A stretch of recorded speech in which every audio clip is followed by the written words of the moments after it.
while with some music stuff, and then decided it was time to stream again. The reason for that being, Hello and welcome to I Time for guess, Fancy. primarily that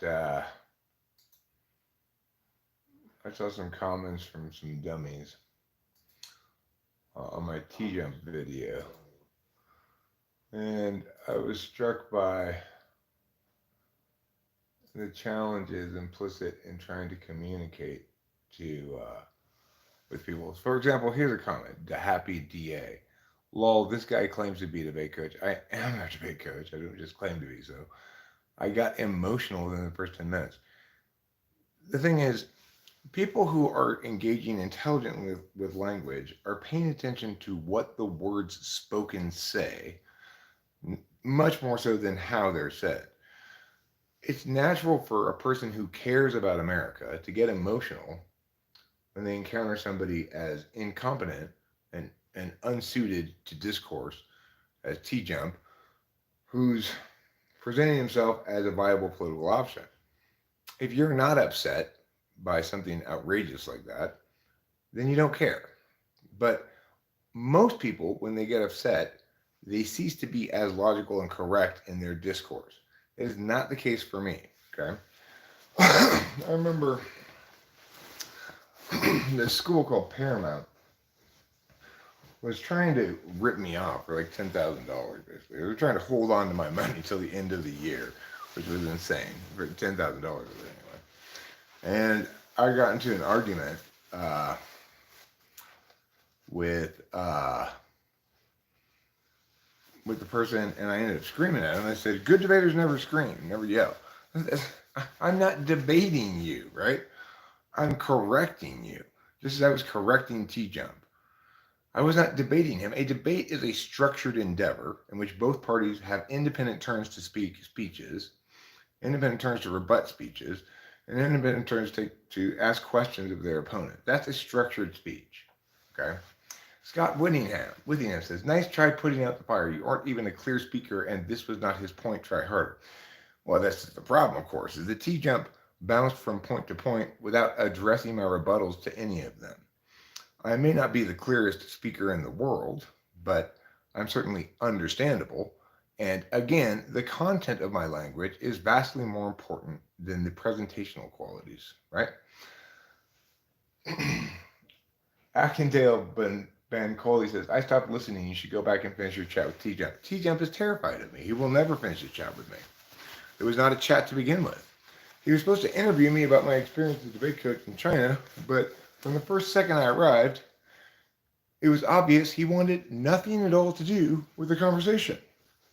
So, T Jump's fans, I don't expect much from you. After all, you're fans of T Jump, but I expect some sort of engagement with what I said. Medieval Specialist says, "Debate experience still doesn't explain why you were unable to answer his question." I answered all of his questions. Instead of being dishonest, you could say you don't know the answer or don't understand the question. What was the question? And then this ridiculousness. "In regards to your question about ideas being implemented without testing, you can clearly see how communism failed at a grand scale." What specious reasoning? Communism may have been untested before they implemented it. That doesn't mean that everything that's untested can't be implemented without becoming communism. This kind of retardation is is troublesome, right? I'm not trying to implement grand policies. I'm trying to make a sane policy in response to the Supreme Court ruling that binds the hands of municipalities. Again, this individual medieval specialist didn't respond to anything I said. This is very frustrating because I'm engaging in real discourse about real things and actually saying things, you know? So, how do I engage the dummies? Well, medieval specialist, I'll probably timestamp this. It's at 4:45 or something. Note, if you were serious at all, you'd say which question of his I didn't answer. Whatever the question was you think I didn't answer, I assure you it's not because I didn't know the answer to it, right? And you should ask yourself, why did he not address any of my rebuttals to his points? Why did he just bounce forward to the next one? Why did he mute me and run away as soon as I got to just have a cigarette? You know, we don't need testing to understand why communism is a bad idea, as Oliver Lynette points out. And being able to point to an example of where testing would have been helpful, does not mean we need to test literally everything. And there's no reason to believe that testing communism would have helped, right? The point about communism is its use of force rather than allowing consensual commercial engagements between individuals. When violently forcing people to do shit they don't want to is always a bad idea unless they've forfeited their own rights by committing crimes. So, it's like I've got basically people who are responding to this video who are the equivalent of preschoolers intellectually. And I'm trying to actually engage meaningfully about something. I'm trying to speak words that matter, right? I'm not trying to just fucking make noise. So it's like, respond to what I actually say. Obviously, there's no program that has been implemented whatsoever about homelessness. Individual municipalities have a haphazard patchwork quilt of half-asseries and mutually extinguishing policies and a bunch of other nonsense, right? There is no United States policy on homelessness. It's not a federal matter, right? Except the Supreme Court made a ruling that essentially functions as an unfunded mandate to municipalities, big cities, to provide free homeless services. And unfortunately, the mechanism behind that reality is such that it's counterproductive in every instance for municipalities to do so. If you want to talk about my homelessness policy and say, well, we need to test it first, then you're saying, let's keep the status quo forever, where we have no policy on homelessness, and every action taken by any municipality in an attempt to mitigate homelessness produces more harms for that city. Now, remember, when we are talking about an advocacy, we either affirm it or we default back to the status quo. The policy I'm talking about implementing is not some sort of major social program. It's the natural consequence of the Supreme Court's ruling that essentially made homelessness the federal government's jurisdiction. After all, they've denied municipalities any means of enforcing public control over public spaces other than to construct a bunch of free housing for homeless people. If you're at all intellectually serious, you'll engage topics seriously and not just be a complete fucking douchebag idiot, right? Whoever this person is, who was this person who said that shit? Medieval specialist, mid-level specialist. This person is an idiot beyond. No, he's such an idiot. He's non-responsive to Oliver Lynette as well. Oliver Lynette says we don't need to test communism to know it's bad. It's a rights violation. This is the issue I was saying in the earlier live stream. Legitimacy first, right? It may be good for you to have some sort of home invasion robbery and steal everybody's stuff and humanly traffic their children or whatever. That doesn't make it acceptable. That's why we have to establish legitimacy before we start calculating impacts.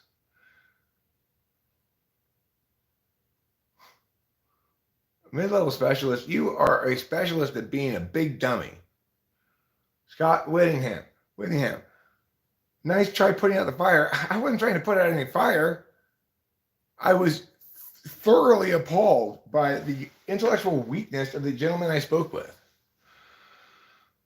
And as far as being emotional, yeah, I'm an emotional guy. I get angry when evil threatens the well-being of my country. And it comes in the form of stupidity, the manner of which Scott Withington, DA Happy DA, and mid-level specialists are spewing in the comment section on my YouTube channel. I appreciate them putting themselves out there so that I can correct them and shame them for their abject failure as Americans. We have to embrace the idea that genuine adult discourse is the way to deal with political matters, not your childlike nonsense.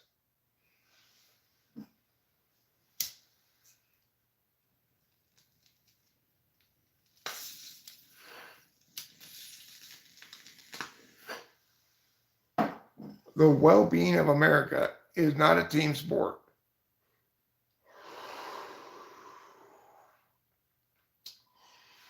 Somebody's got to do it, right? Somebody's got to shame the dummies.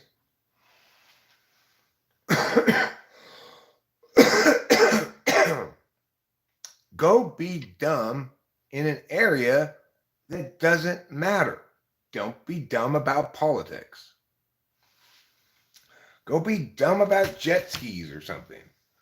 You know, go be dumb about movies. Go be dumb about music. Go watch the Dave Matthews Band. Be dumb about sports. Enjoy Bill Walton's commentating. All of those things are dumb as hell, but harmless. Don't be dumb when it comes to our citizen democracy. It's important. It matters. We don't have room for children to be destroying the discursive landscape with bullshit. This is something that we should all agree on. Nobody in the world who watched that video of me discussing anything political at all with T-Jump should conclude anything other than T-Jump is wildly unqualified to talk about politics. Doesn't know the first thing about how what a plan is, how to affirm a plan, how to calculate impacts, how to determine legitimacy, the order of questions. He doesn't know anything about anything that matters. So obviously, he should not be pontificating as though he does.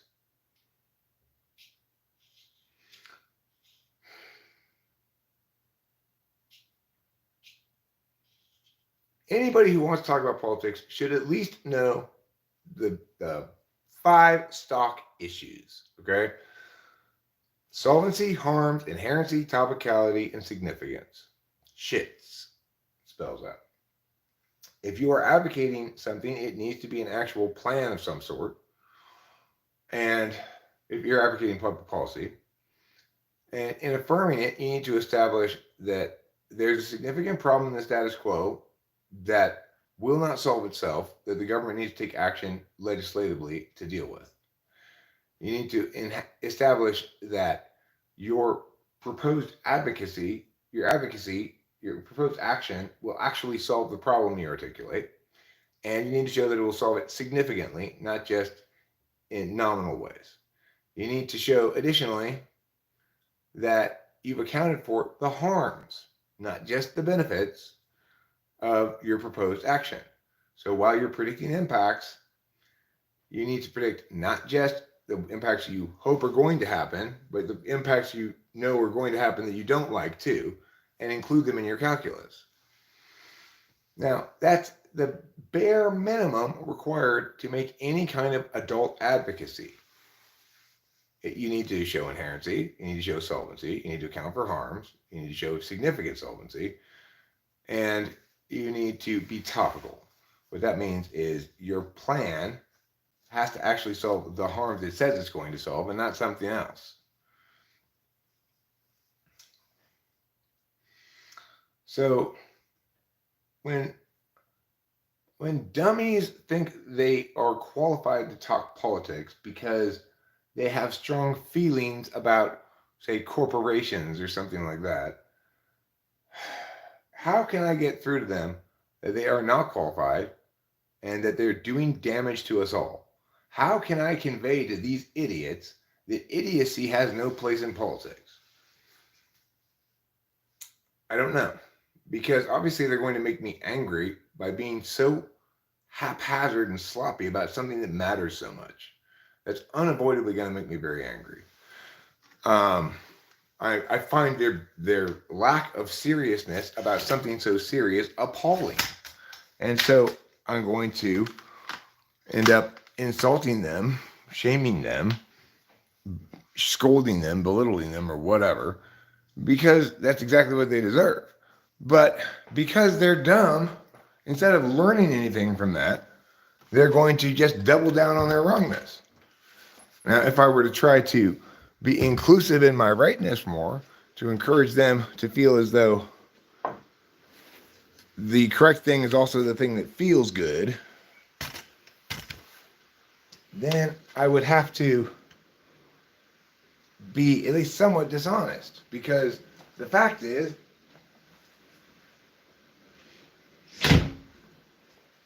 these dummies have no business pontificating on these matters whatsoever.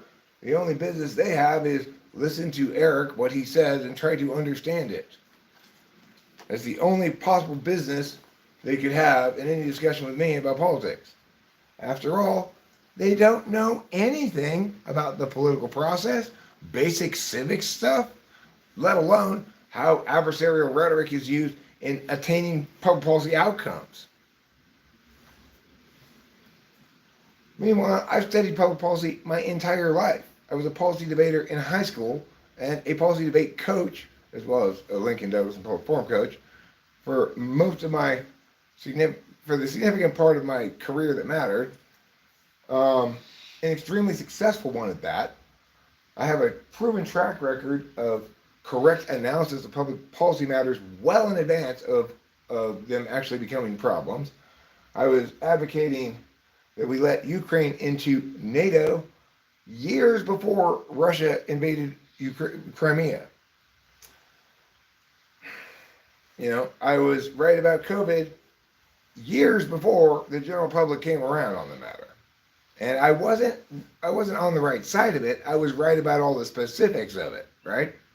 You had plenty of people who were anti-COVID and anti-vaccine, who were full of shit, saying it's made up, make-believe, whatever. You had plenty of people who were pro-vaccine, pro-COVID alarmism, and they would cherry-pick the data too. Who was the one voice of reason who was establishing what was correct about the matter 100% right from the very beginning, before even when Italy was just hitting the news? Me. So these dummies, even if they don't understand what I'm actually saying, they should acknowledge that there are plenty of correlate things, heuristic correlates, that they can utilize to determine that this guy probably really does know what he's talking about. And I definitely don't. Anybody who watched that conversation with T-Jump should have concluded Eric knows what he's talking about. T-Jump definitely does not. Now, granted, I don't expect everybody in the world to have the lexicon of terms that I have when it comes to rhetoric and debate and stuff. You need to be an expert on debate to talk like an adult about politics. You just need to, well, it's like grammar. You don't need to know English grammar to have correct grammar in your writing. It is important, though, that you have correct grammar in your writing. The corollary here is it's important to talk about politics correctly. You don't have to have debate experience to do that. You just have to be smart and an adult.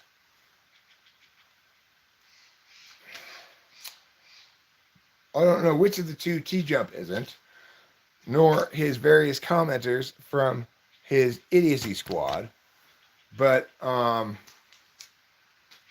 naturally it's very frustrating to me. As somebody who's actually qualified to be president, and you know, it's obviously infuriating to me when idiots can confuse their pantomime of intellectual engagement with actual intellectual engagement.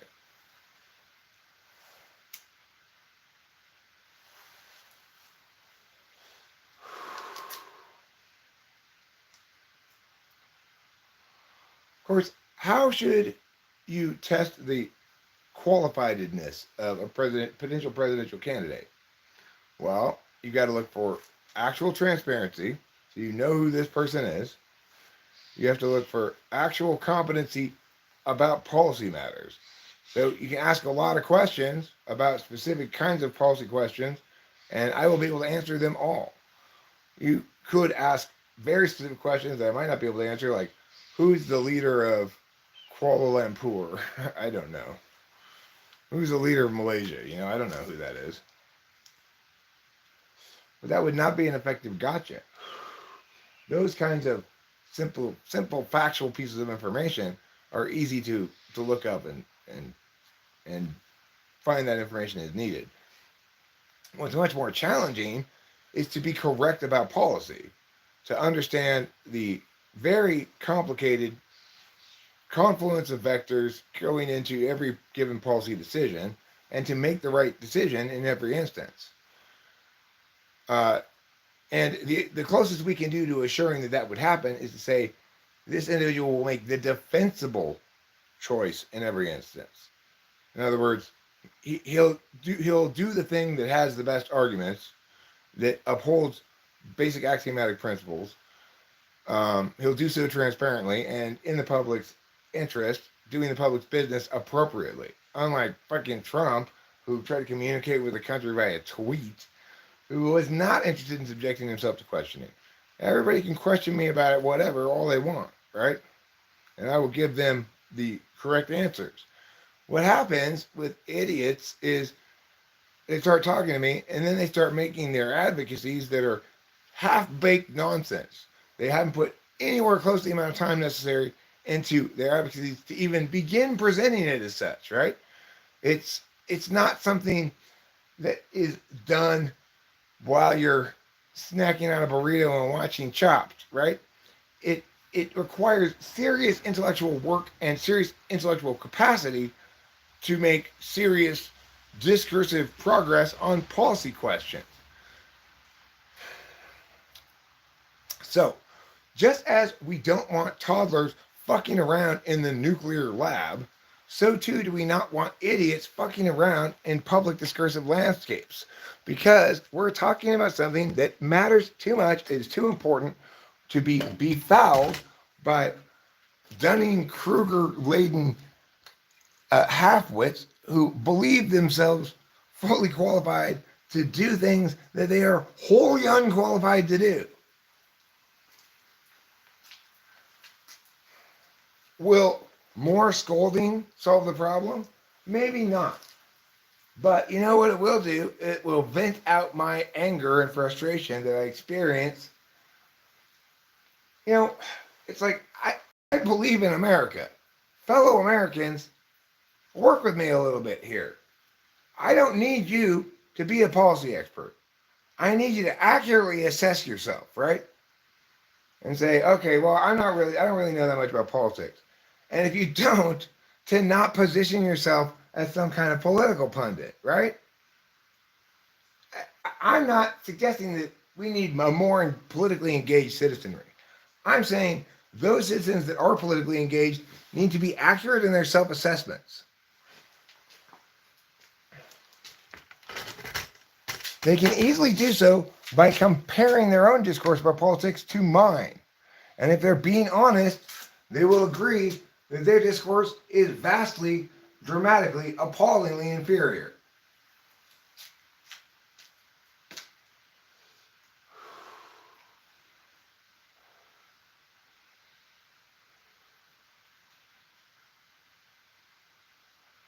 Politics is ultimately all about words.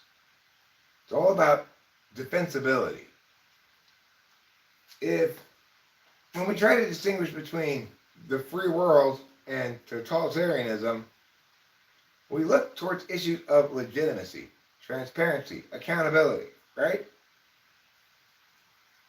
When America assassinates an Iranian general on Iraqi soil, when we're not at war with either of those countries, we cannot make any claim of defensibility, right? It's indefensible, our behavior. It's just murder. When then we want to leverage so-called rogue nations into complying more with international norms, how can we possibly do so? We have no leverage because the facts show that, in fact, we don't adhere to those norms ourselves. We violate them in the most egregious imaginable way, right? We murder somebody on foreign soil with our military. at the direct order of the President of the United States. That is what happens. That's how far we've fallen. And why have we fallen this far? Because idiots like T-Jump and his subscriber base refuse to deal with words objectively. It does not matter that I got emotional yesterday unless you were unable to hear any of the words I said. That is not, and to a certain extent, you were unable to hear some of the words I said because T-Jump muted me. Because he didn't like what was happening, right? Because he put his own feelings ahead of the good of the country.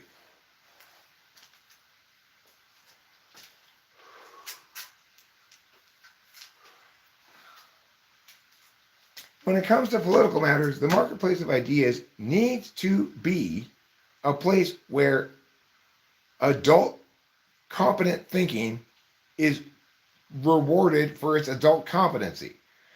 It doesn't need to be that way when dealing with other matters, but when dealing with matters of public policy, it necessarily does, or you will see the end of civilization at some point.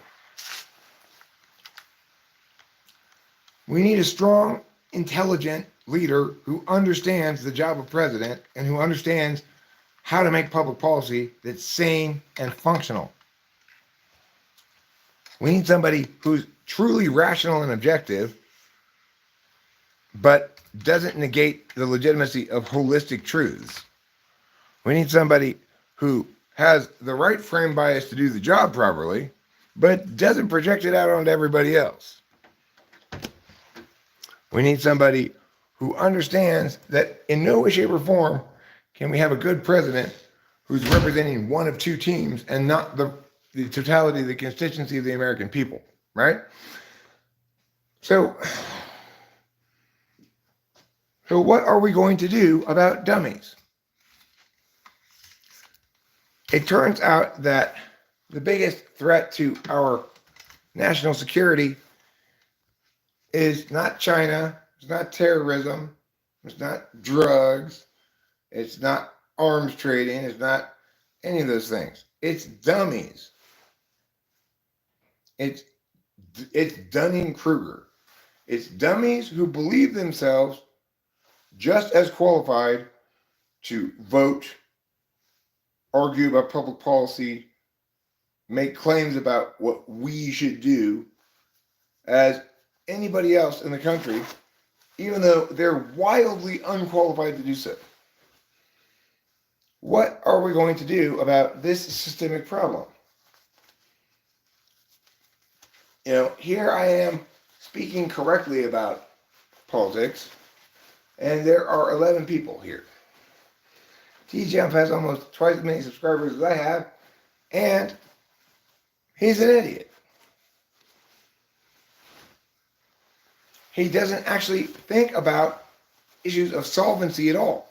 So he wants to fund the IRS more, purportedly so they can go after rich people more. But where's the solvency? You'd have to establish first that, in fact, rich people are not paying taxes in illegal ways. Whereas, as a matter of fact, rich people are smart about structuring their money so they don't have to pay taxes. The IRS can't enforce laws that aren't on the books. They can't enforce tax code that's not on the books. If a person adheres to the tax code, obviously the IRS can't do anything about that. So how is funding the IRS more going to help? Right? Additionally, at no point does he seem to reflect on the fact that the federal government already receives trillions and trillions of dollars in taxpayer money. Way more than any state gets from their tax base, even though purportedly, according to the Constitution, the states are our sovereign nations, and the United States of America is a federation of independent states. Now, granted, I'm not stuck in the past. I acknowledge that our understanding of our nationality and the Constitution and such evolved and has evolved. I'm not an ideologue like like every single dummy is, right? Um, so I get that we instead now have a national identity, and we see ourselves as Americans first, and Californians, Virginians, whatever second, right? So okay, fine.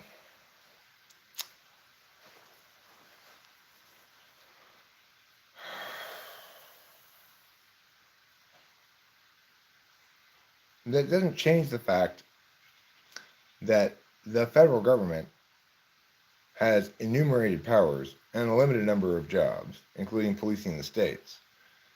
It should need fewer tax dollars, not more. The pyramid of taxation is upside down. You should pay the most taxes at the municipal level, the least at the federal level. In a sane universe, remember the Constitution says we shouldn't even have a standing army, just a navy. Now, I'm not in favor of demilitarization. Don't get me wrong.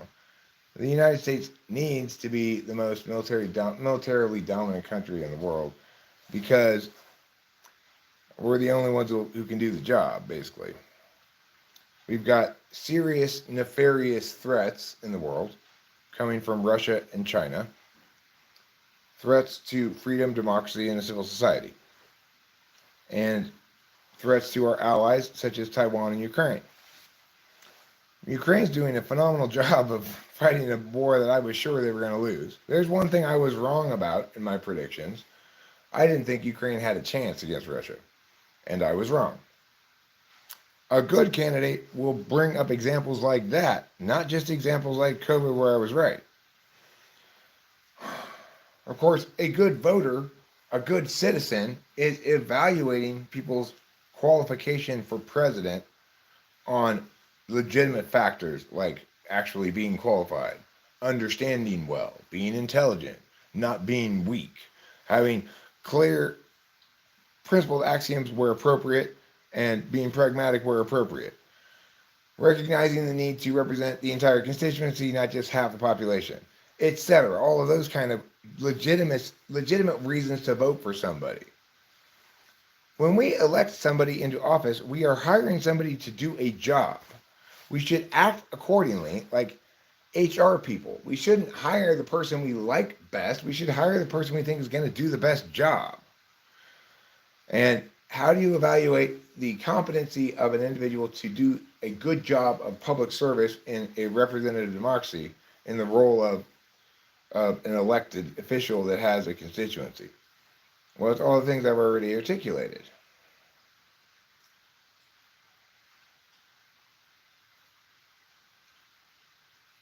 Well, I mean, misfortune, I was right about Ukraine, how we should let Ukraine into NATO before Russia even attacked Crimea, let alone Ukraine in general. So if the world had listened to me then, we wouldn't have this Ukraine invasion problem. I've been advocating a vigorous defense of Taiwan from the colonizing tentacles of China for a long ass time.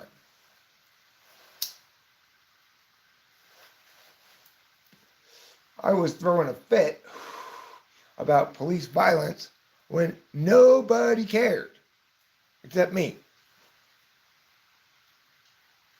I was posting big Facebook posts about how the cops are getting away with murder left and right, that qualified immunity is complete garbage, etc. I was making all the right advocacies before whoever that guy was got shot in the South, and then it launched this whole procession of Black Lives Matter stuff, right?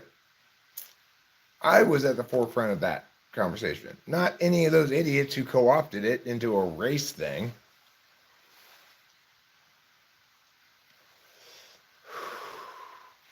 I was advocating against the war on drugs back when it was still in full force. So the thing is, I have a long history of being proved right by history about most things that matter. I opposed the invasion of Iraq after 9/11, of course. While the rest of the country seemed to be swept up in jingoistic war fever, I was sane.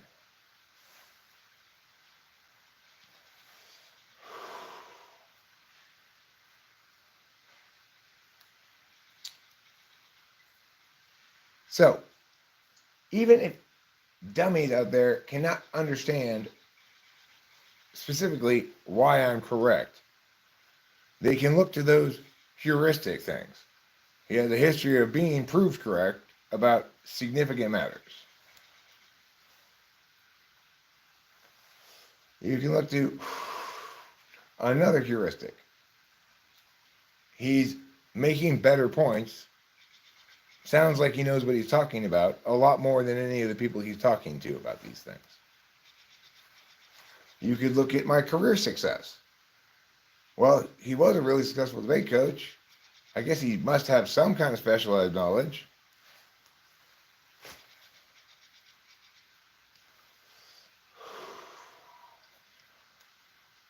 The thing is, I don't get nearly this angry when people are retarded about other things like cognitive functions or whatever.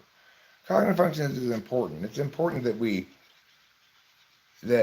evangelize that, in fact, the correct meta frame has been articulated and will be liberating to all the human race and how it informs our understanding of other people, right? But that's a long-term project. Probably I won't see that outcome during the course of my lifetime. It's a new paradigm, so it's a different kind of problem, a different kind of challenge, right? It's not really fair of me to get angry at people for being wrong about cognitive functions at all.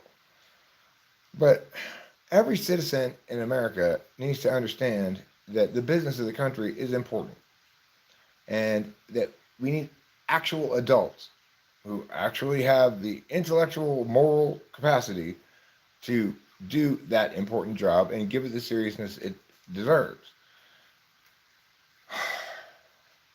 It's time to put away your toys, citizens of America. Politics is not a toy. If you can't engage it like an adult, don't engage it at all.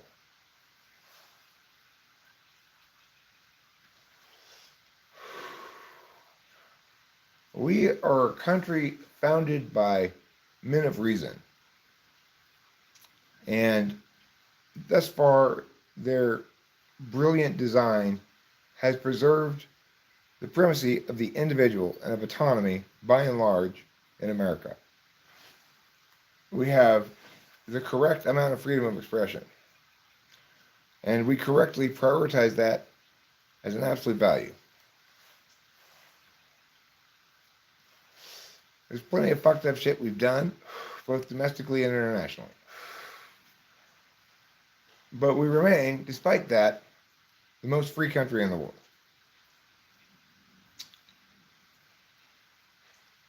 Respect the citizen democracy that has empowered you so to be so dumb, so publicly, to shit on that which feeds you, you know? Try to have a little bit of respect for the processes of a civil society. Try to have a little bit of respect for somebody who actually understands the shit that you're just bullshitting about. This isn't a contest between egos. This is about the well-being and future of the United States of America and the world. It is not a place for half-wits to spill their beer.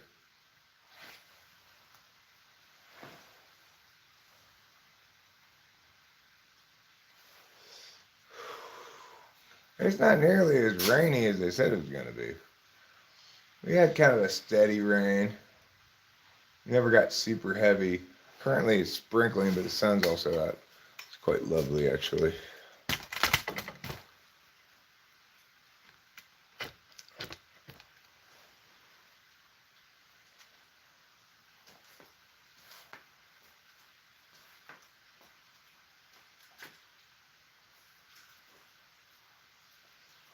So I'm not exactly sure what can be done about it. Obviously, rare is the instance when somebody is shamed or scolded into proper behavior when it's not their loved ones shaming and scolding them. And certainly, people are not going to respond well to a haughty man with missing teeth um, dressing them down for their failures of intellect. And yet, it's the only authentic response I can possibly provide, right? Authentically, it is appalling that Americans are talking about public policy as though their opinions matter without providing any justifications that might allow their opinions to matter. Their opinions are just noise in the data stream, trash on the political information highway, and a disservice to everybody. T-Jump, Destiny, whoever else, you know? It's like, stop it. You could toss in the major networks in there too. You know, CNBC, Fox News, CNN is worthless too. I guess the problem is sort of like cognitive functions. There aren't many people, if any, that I've ever encountered that correctly understand the political process, the job of the president, the need for both principled and pragmatic frames, where to apply one and where to apply the other. These are things you never hear politicians ever talk about at all, right?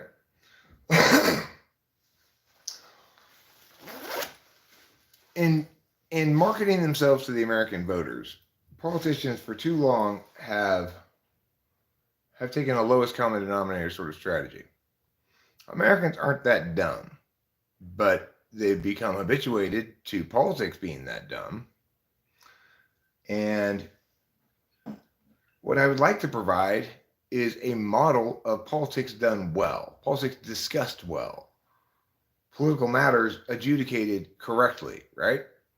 Because currently, what's being modeled to the American people is the most appalling forms of idiocy masquerading as political discourse. There is an alternative. I've got some news for you, friends. It's kind of boring when you're talking about politics in an adult fashion. It's not full of gotchas where you talk about how the other team did something wrong or whatever. The problem in politics is not people, it's policy. So we need people who are qualified to make good policy, implement policy well in those positions. We don't need people from our team in those positions. That's not going to be helpful. Now, granted, it is helpful to know when somebody's very team-oriented. That means they're not qualified. Don't vote for them.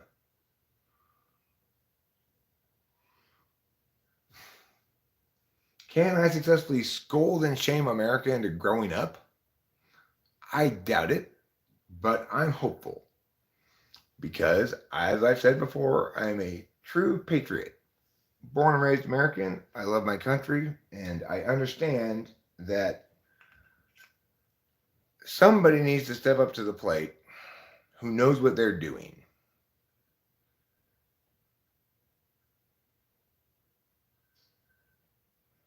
I can prove God does not exist. Have you seen God? Yes. I see God every time I look down my pants. It's hanging right between my legs.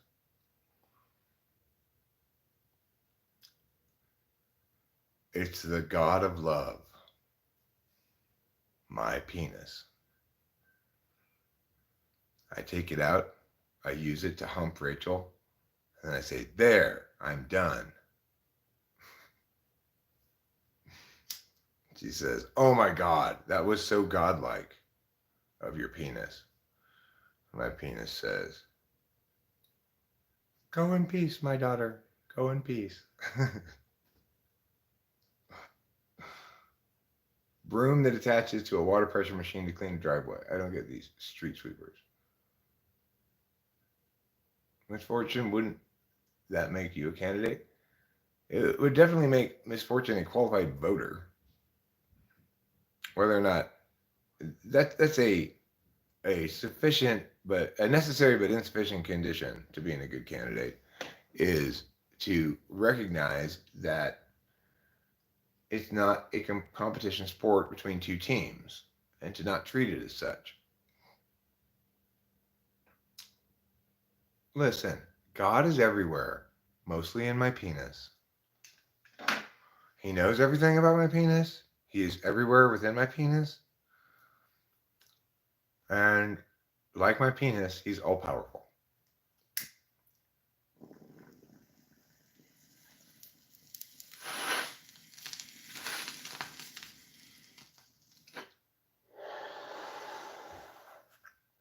Therefore, my penis is God. Excellently reasoned, Eric.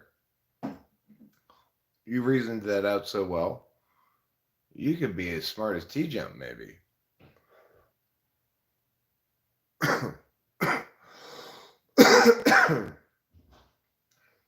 Although his fans are even dumber than he is.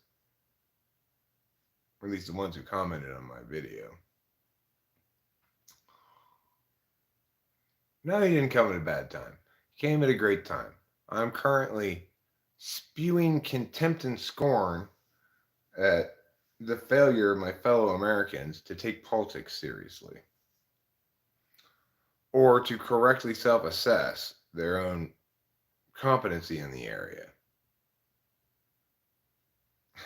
T-Jump's just a disease that America is suffering from. He's just one virus cells worth of it. There's many, many other virus cells. Politics, okay. Trouble doesn't respect citizen democracy at all. He's a strong man. He just waltzes into town with his armed militia and takes over. That's what he did at my house in Arcadia. So that's what he's doing in the forest right now. He's like a Somali warlord.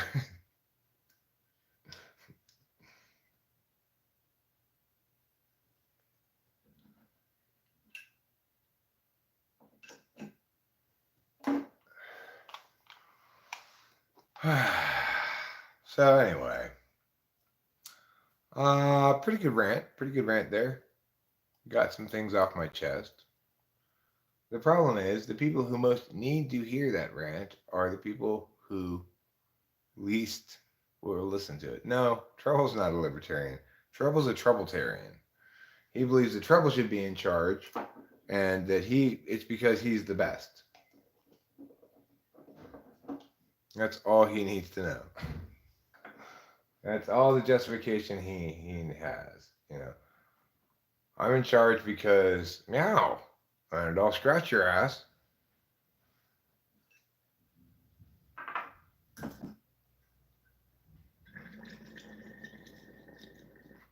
Trouble's like Mao Zedong. He believes in freedom of assembly for himself and his friends, and not for anybody else.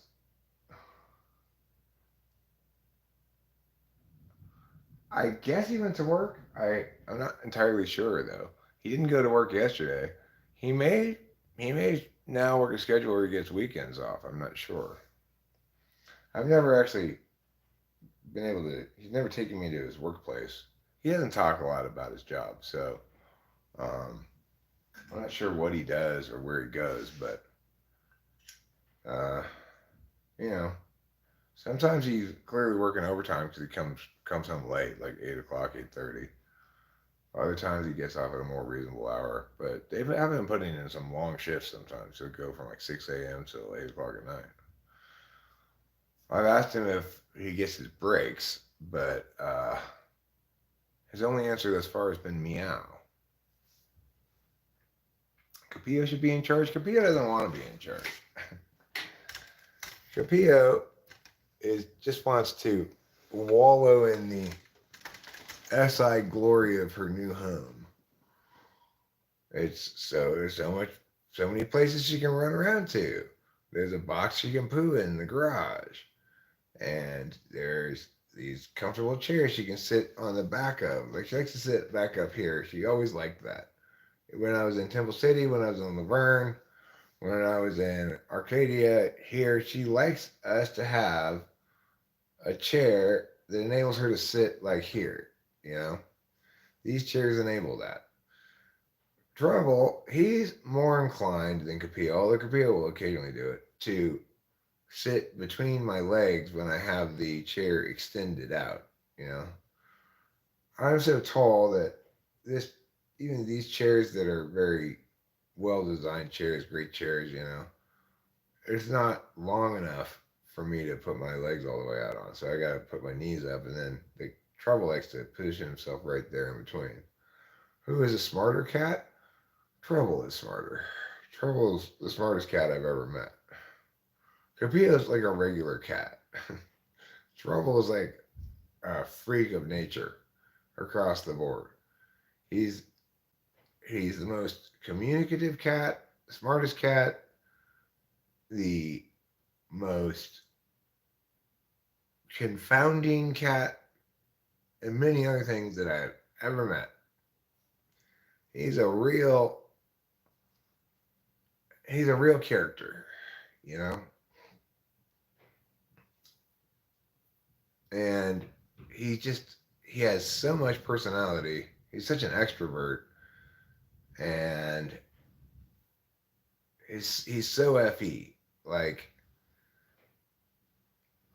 you know, he was meowing at me the other night, and I knew he just wanted me to go watch him eat.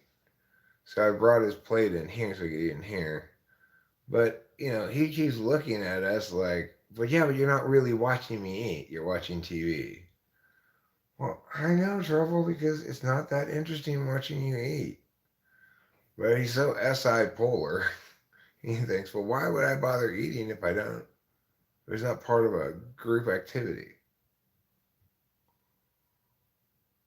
You know, he's probably FE starved during the day at work. They probably have him out in the field doing things like hunting mice and such. How long did you have him before you picked that name? Or does the name just happen to coincide with his personality perfectly? My dad named him that, according to Rachel. I don't remember the exact instance of naming, but I remember my dad saying, "Here comes trouble." So I guess we either said, "Hey, that should be his name," or my dad did, or something.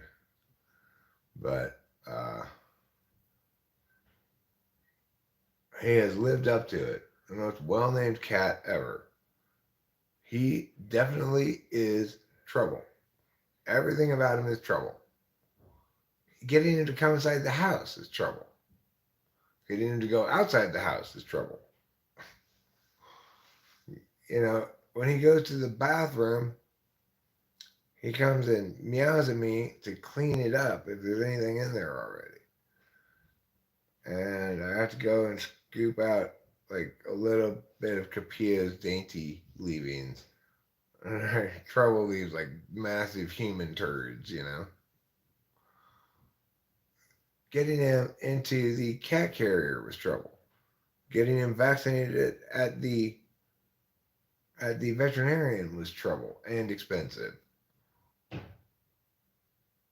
Getting him settled into his new home has been incredible trouble. But Rachel and I love him so much. You know, he conquered us with his love bombing. But it's authentic love bombing. It's not narcissistic love bombing. Because he doesn't do it to anybody else. He doesn't even like anybody except me and Rachel. And even then, only on his terms.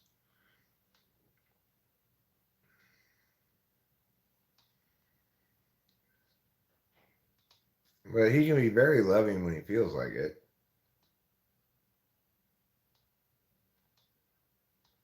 Right, yeah. He walks around the block with us, and then as always, he won't let me predict anything. So then when I go, oh, that's so cool, let's do that, again, after he'd done it a couple of times, well, then he didn't want, he only walked to the end of the street and then he didn't want to walk with us anymore.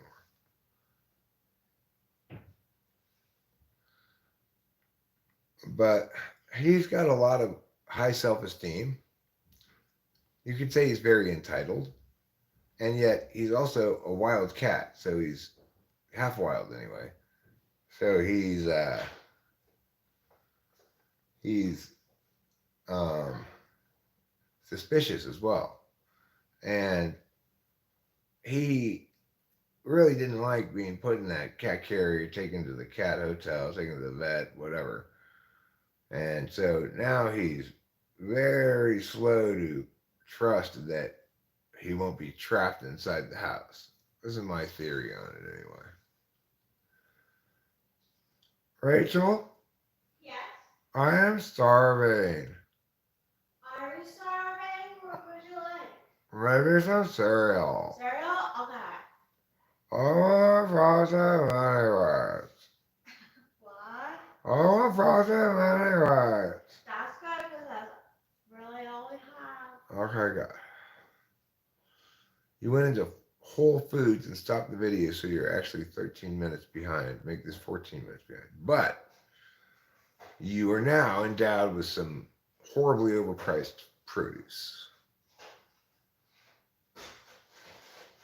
I tell you where not to go to buy laundry detergent, Whole Foods. All they have is like Tender Bubbles environment stroking soap. The thing is, it used to be the case that laundry detergent was bad for the environment because laundry detergent used to have phosphates in it. They took the phosphates out, but people still think laundry detergent is bad for the environment. No, it's not bad for the environment. It's just laundry detergent.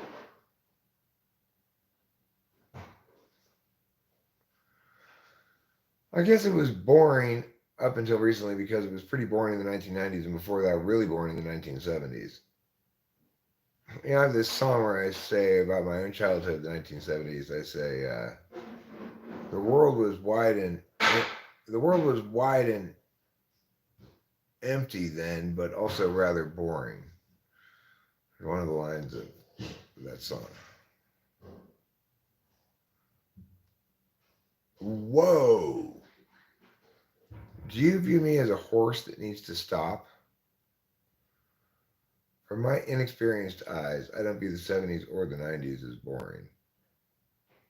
Well, from an objective perspective, everything before the internet was boring. Some people might think too much screen time is bad, and the addition of the internet has made it such that people don't really engage on a sensory level with life or whatever. But for people who aren't very sensory, like me, it means there's a world for my kind of people now too, not just a world for the sensory kind of people.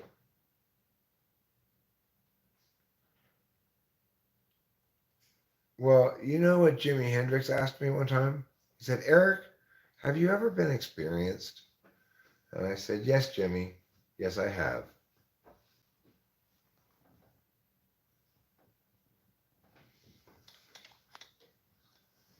Then he wrote some song about that conversation, I guess.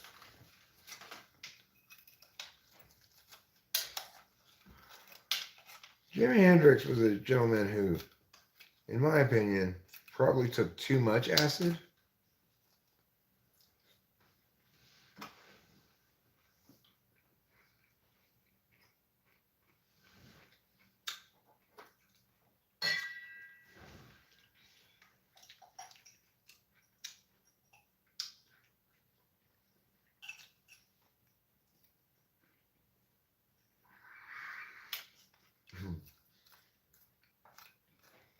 Yeah, it was pretty high.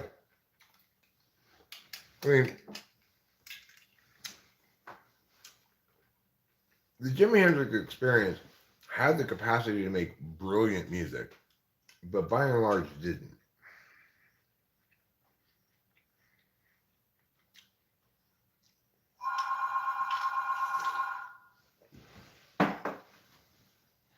Well, Boba Fett, it's better than drowning in someone else's puke.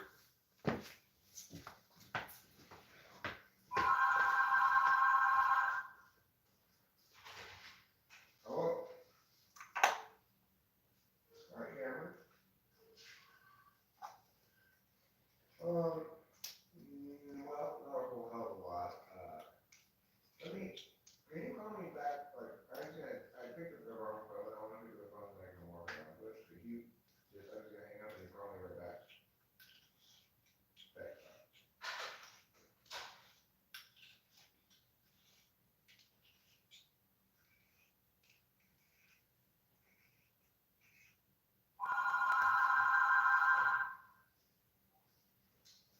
Hi, Cameron.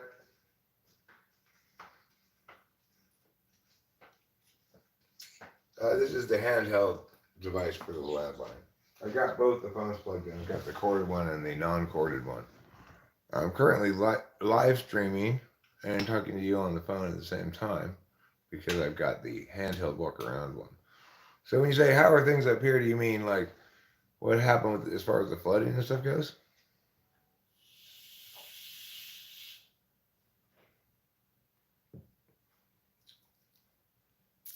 No, it never did turn to snow. It was rain the whole time. It wasn't as much rain as we were threatened to receive, but it did start causing flooding over here by the kitchen because the third drain was still covered up in snow. So in the rain, as it was coming down, I had to dig a path into the snowbank to try to find the third drain. Fortunately, I had just gotten Adderall, so I successfully persisted until I found the drain and I uncovered it. And just as I had hoped with my vision of it ahead of time, the pathway led was such that all the water that was pooling up went down the pathway and gravity took it straight to the drain.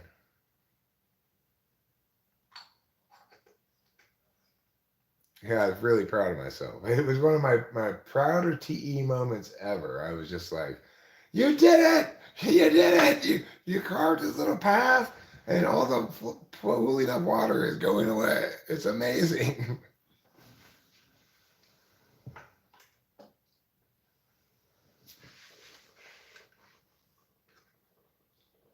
Yeah.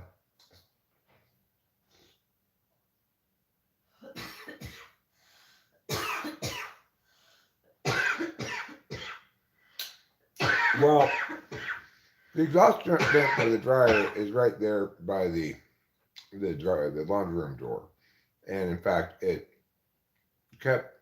under the overhang, and it also the hot steam melted the snow back away from it further than that even. So that's fine. What I did do was successfully uncover some of the stuff on the deck. I learned that the glass deck table, which is a metal table, but it had like a glass top, that's all shattered in a million pieces from the weight of the snow. And the our planter thing that was on the edge of the deck, that also fell onto the hill. It must have gotten overweighted with snow and broken off.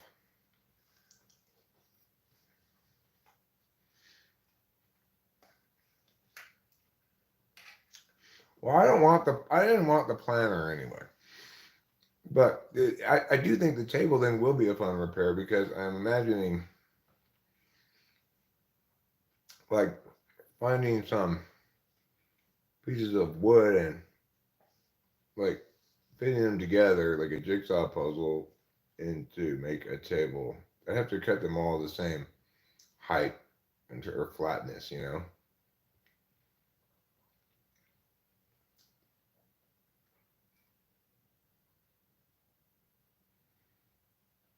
Yeah, that'd be fun, huh? How are you doing? Yeah, the power didn't go off this time. But I got that cable fixed by this guy who came to the house to take the junk to the dump. Take the trash to the dump. I paid him $60 extra to do the cable fix for me because they didn't have a new cable for me to buy. I had to buy a new end and replace the end with the other end, you know?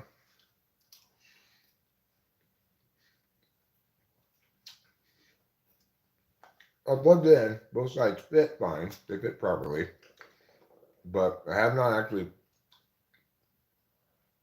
unplugged it from the generator, started the generator, switched it to generator on the circuit breaker, and plugged it in and see if it works. I should do that, but I haven't done it yet.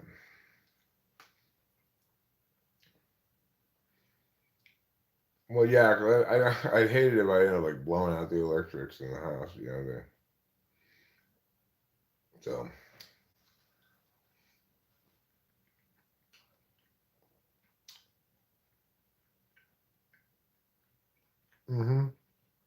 Thank you again for coming up and putting out fires. How are things going with you?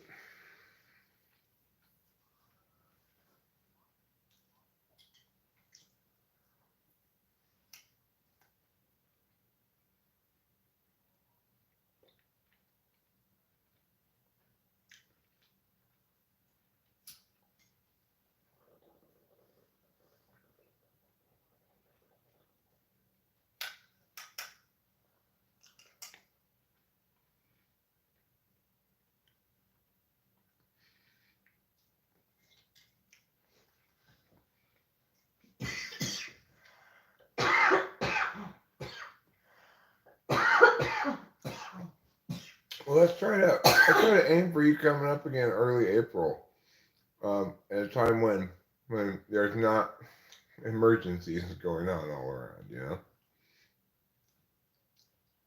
That'd be fun. All right, cool.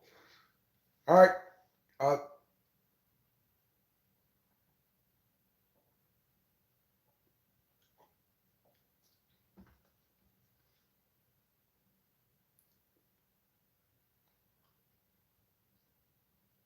over that mirror. Okay, yeah, I'll look into that. I'll look into that. Thank you for reminding me. All all right, you too, man. Talk to you soon. Bye. Okay, that was camera camera ding dong.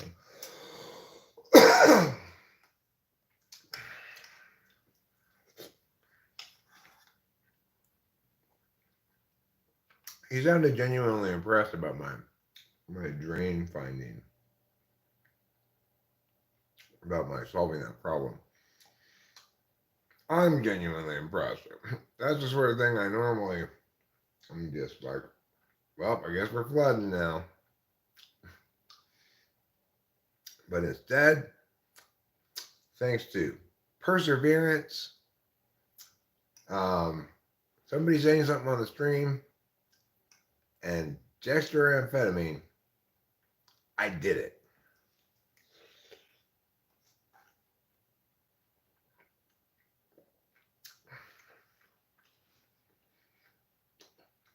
You put a stain on that? It would look like put a stain on what?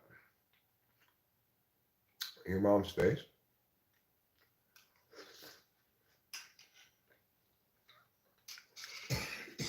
Okay, so Rachel is up, and once I'm done eating this cereal, I guess I'll end this stream. Rachel and I can talk about what, if anything, we want to do today.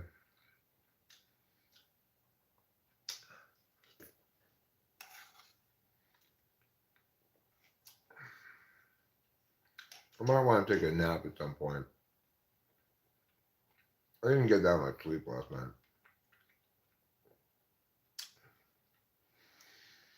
What with that? Look, not all streams can be massively long endeavors. Sometimes I have some things I need to rant about a little bit, and then I've spoken my piece.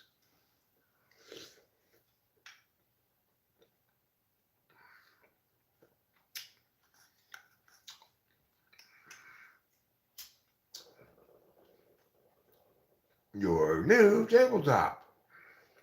Oh, yeah, well, that's not the only tabletop.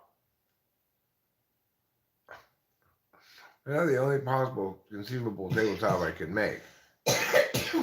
We could make a tabletop that's made out of like round branches.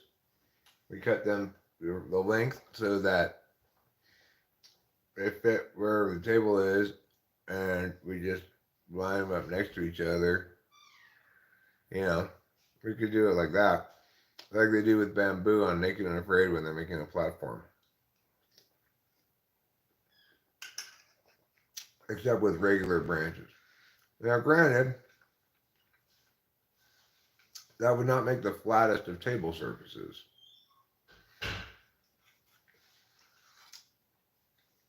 Like, what's the minimum length of a stream, Boba Fett, that you think justifies me starting it? It has to be at least 3 hours. I don't mind keeping the stream going.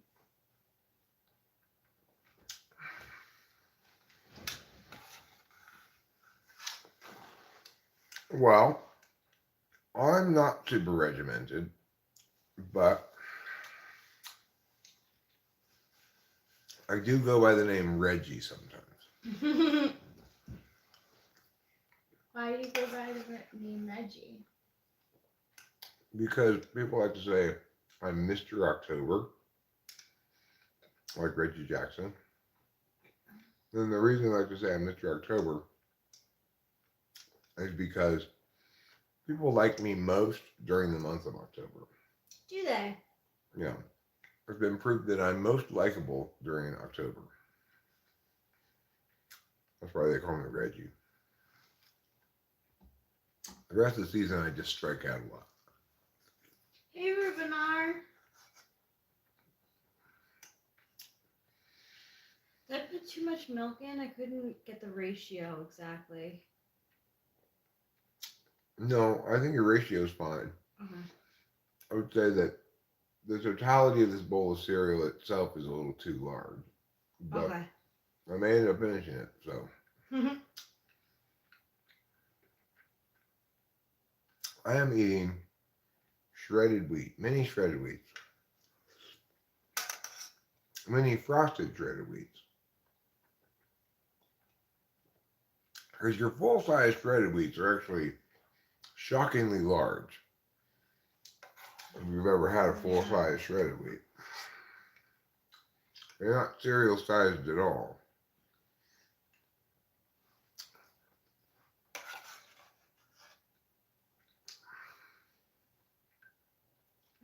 Hi, Rubenar. The expert on my throat chakra. Maybe we could do that today. Practice some songs.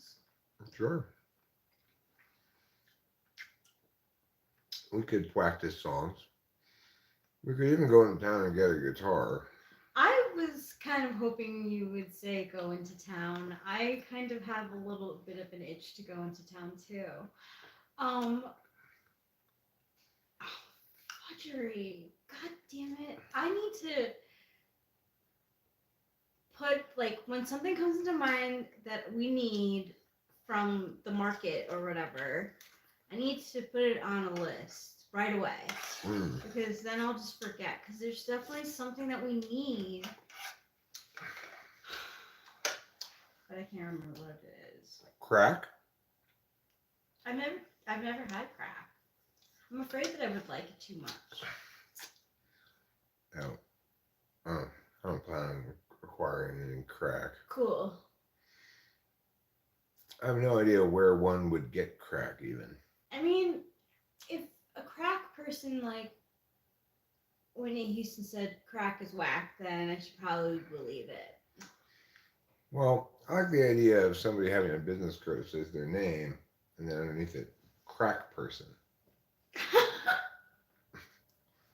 Being Hi, proud of what you Dave did. Roberts. I'm a crack person. That makes it sound so much more sophisticated. I'm sorry, I don't drink or smoke, but I'll join you for a gentlemanly hit of crack.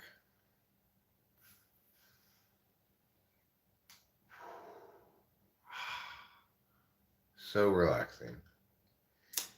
Nothing's more relaxing than taking a huge hit of crack. I only did crack one time.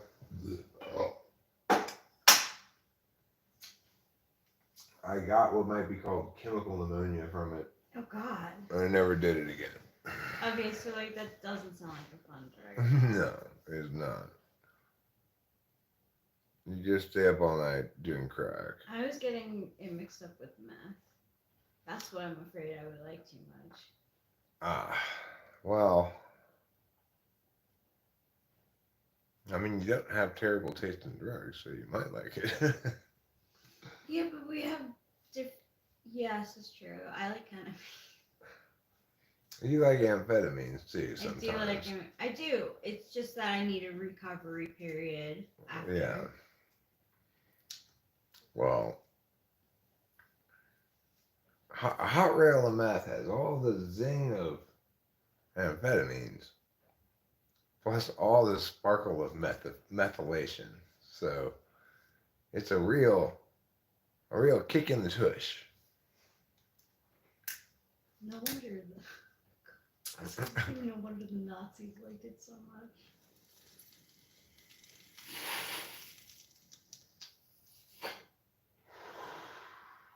I wonder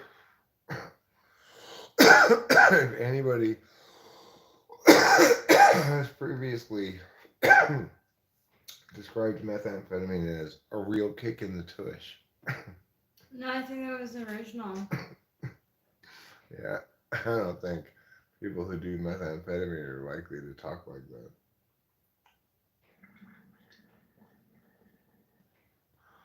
I used an Epi Les Paul in high school. That thing was heavy, but I didn't think about it much until I dropped it and smashed it, kind of. What does one do when they're depressed and everything that makes you undepressed would make them more depressed while trying to accomplish undepressedness? Mac Daddy. What does one do when they are depressed and everything that makes them undepressed would make them more depressed while trying to accomplish undepressedness? Listen to music. Yeah, I was just gonna say that too. Listen to good music. And it could either be, it could go either way. You can listen to like your favorite jams that lift you up, or you can go into the feeling of sadness and listen to some sad songs and maybe release some like emotions. All right. What I want you to do, I'm going to sing you some music right now, and I want you to just put it on repeat. Get a loop of it and put it on repeat. Okay? A second ago I was sad. Then Eric sang a song so rad. All my depression's gone away. Everything's a sunshiny day. Hooray for this song. It makes me feel happy. And I'll just play it all day long and never experience anything that's crappy. Oh my gosh, someone please timestamp that. That's how you solve your depression, Mac Daddy. With that energizing tune. Yeah, you send it to them. You send it to whoever. And then next time you see them, they'll be blasting it on a shoulder-mounted boom box. Shoulder-mounted ghetto blaster. They don't call them ghetto blasters anymore. Too many people thought that they The name referenced laser guns or ray guns, as per Star Trek weapon. I think Mac has a depressed friend. She wants to do help makes them more depressed, I think. I mean, either way, that's Withholding that song from them is going to be depressing for them, obviously. She has not yet shared that song with them, so. yeah, that song will cheer you right up. Thank you for streaming, Eric. It actually makes you a little less depressed. Well, that's good to hear. I'm not feeling depressed right now, but I was feeling distressed at the dummies. The dummies, arrest them, though that's dumb too, but they ignore my questions. I felt glum. They need to listen. Pull out your gun, shoot them or miss them. It's raining a little bit. It is. Into each life a little rain must fall. Today, we're getting our portion. Some of our portion. We're getting more of it later on, probably, but this has been a good raining because it hasn't melted all of the snow, but it's made it smaller. I have to say, yes, it has made it smaller, and that fact is making me really happy. Like, I looked outside the window in the blue room, and I saw how much it went down. And I was like, oh, it's such a relief. And I saw the roof, and I'm like, thank you, roof, for being so good to us. I know. Even our shed's fine. That's a miracle. We had such minor damage compared to what we might have experienced. We had a tree fall, didn't damage anything except just the power lines that weren't our responsibility to fix, you know. And we had the planter break off, but who cares? It was like it looked like a edition of the anti-polar people. And then the glass top of that table broke, but okay, I can live with that. Minor damage, you know. And we're going to have to fix or replace one of the two, the rain gutter along the back of the house because it's like come loose because of the weight of the snow. Shockingly, the rest of the rain gutters have withstood it. Yep, that too. The only one is the one over there. Yeah. Which is fine, you know? I could live with that too. Yeah, it's just minor damage. We experienced the discomfort of living without power for stretches of days and the discomfort of cabin fever. By the end of our snow prison time, I think Rachel and I were both, it was starting to affect morale a little bit, you know?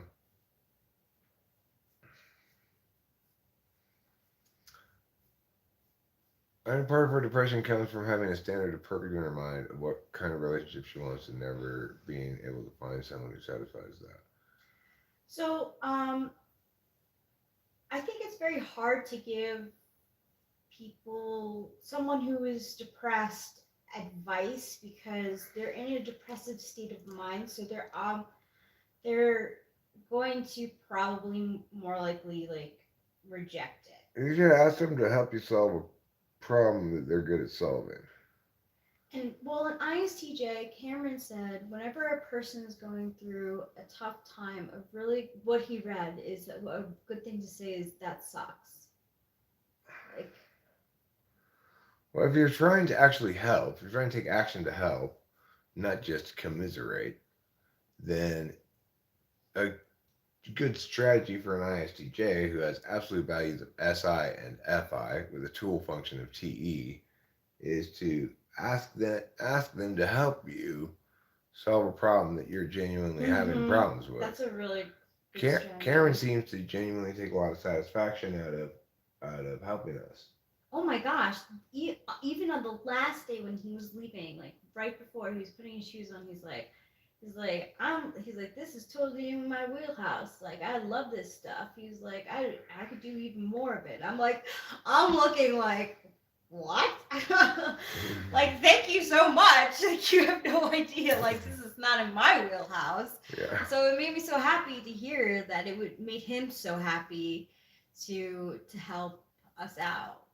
Yeah, and he he was able to fix the generator that was broken. Yeah. He fixed the broken generator. And it was like no big deal to him. He was like, "Yeah, we did this in shop class. Like this was one of the first things we learned." Like that kind of thing is a gumption trap for me that there's no way I'm going to get out of. Like, okay, the generator we just bought doesn't work. I give up. I'm just going to sit down and cry now.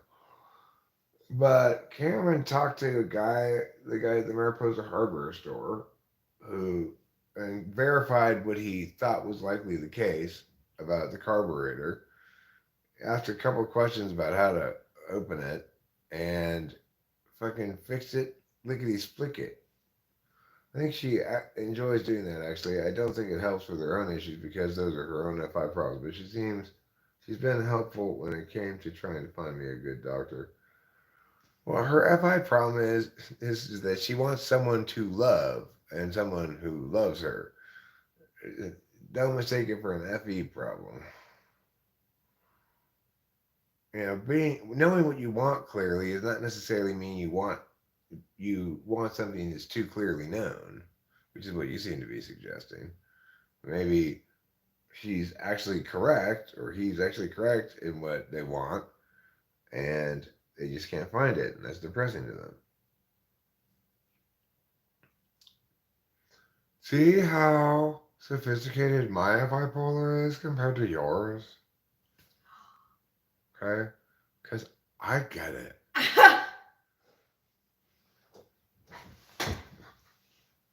I'm just kidding. Yeah. That's why I'm laughing. Plus the I get it part. Oh my gosh. I gotta get my teeth fixed. It's gonna be expensive and it's gonna be a pain in the ass. But I need to get them fixed because I'm tired of. I'm just joking around with you, Mike Daddy. I think helping her friend solve real world issues at the most distracts her from her negative emotions. Look, this is what I'm saying about FI. When your friend is being a good friend to you, they are attaining scorecard points on FI.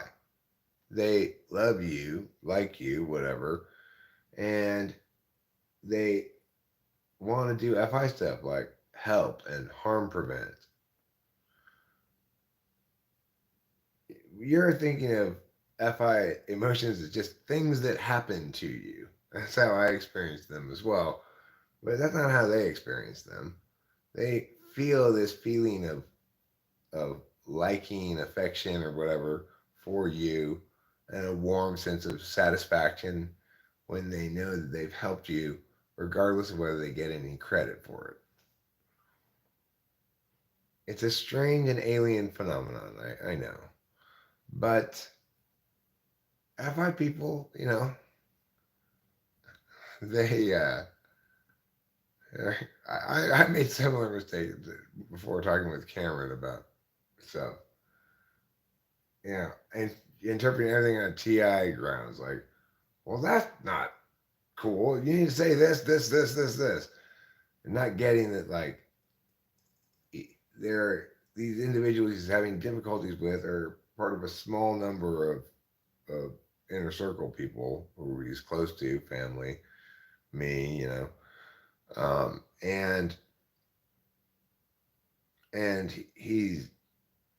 he wants things to be good. He doesn't want things to be fair, right? He's not bothered so much about the fairness of it. He just feels sad because their alarmist response to say his being exposed to COVID means he can't see them for a while. Yeah. he starts talking to me about it. I respond with Ti saying, "Well, that's completely bullshit. They're in the wrong. You should say this, this, this, and you seize control of this narrative." Blah blah blah. And he conveys to me, "No, I'm sad because I'm not going to get to see them for a while because of their alarmism about it." Is that what I would call it? That's not what he called it, you know. And I was like, "Oh, right. You're not a TI user. You're an FI user." Do we know if Cameron likes Cameroon? And also, has he been to Cameroon? These questions are questions that need to be answered. I don't know even what. Oh, Cameroon is supposed to be shrimps. I don't think Cameron likes Cameroons because he doesn't. I've never really seen him eat seafood. Now, Cameroon, everybody likes Cameroon because it's got a colorful name. People who live there are known as Cameroonians. Cameroonians, or what people who live in Cameroon are called. So that's a cool name.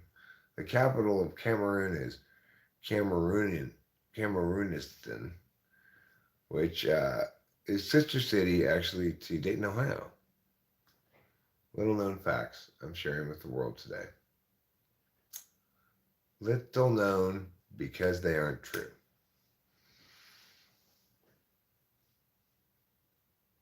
Was she still chronically depressed about other things?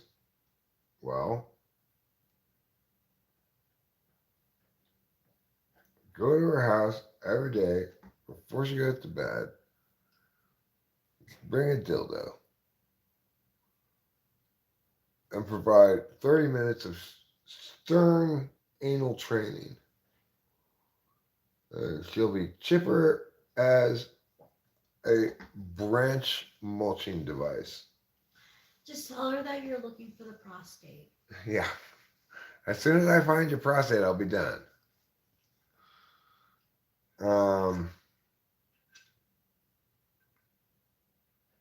You know, I'm sure she'll appreciate the personal touch you bring to the equation. I mean,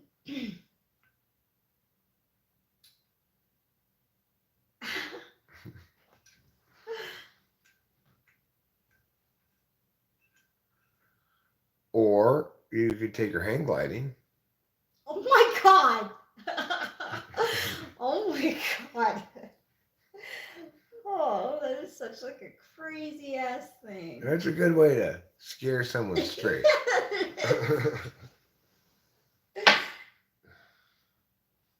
Holy shit, remember that video that we saw of the guy who was hand gliding and he's holding himself by one arm? Right, because the guide guy didn't strap him in. Right, yeah. Oh my god, that was crazy. That was on one of the OMG episodes of Paranormal Caught on Camera, which is OMG Caught on Camera.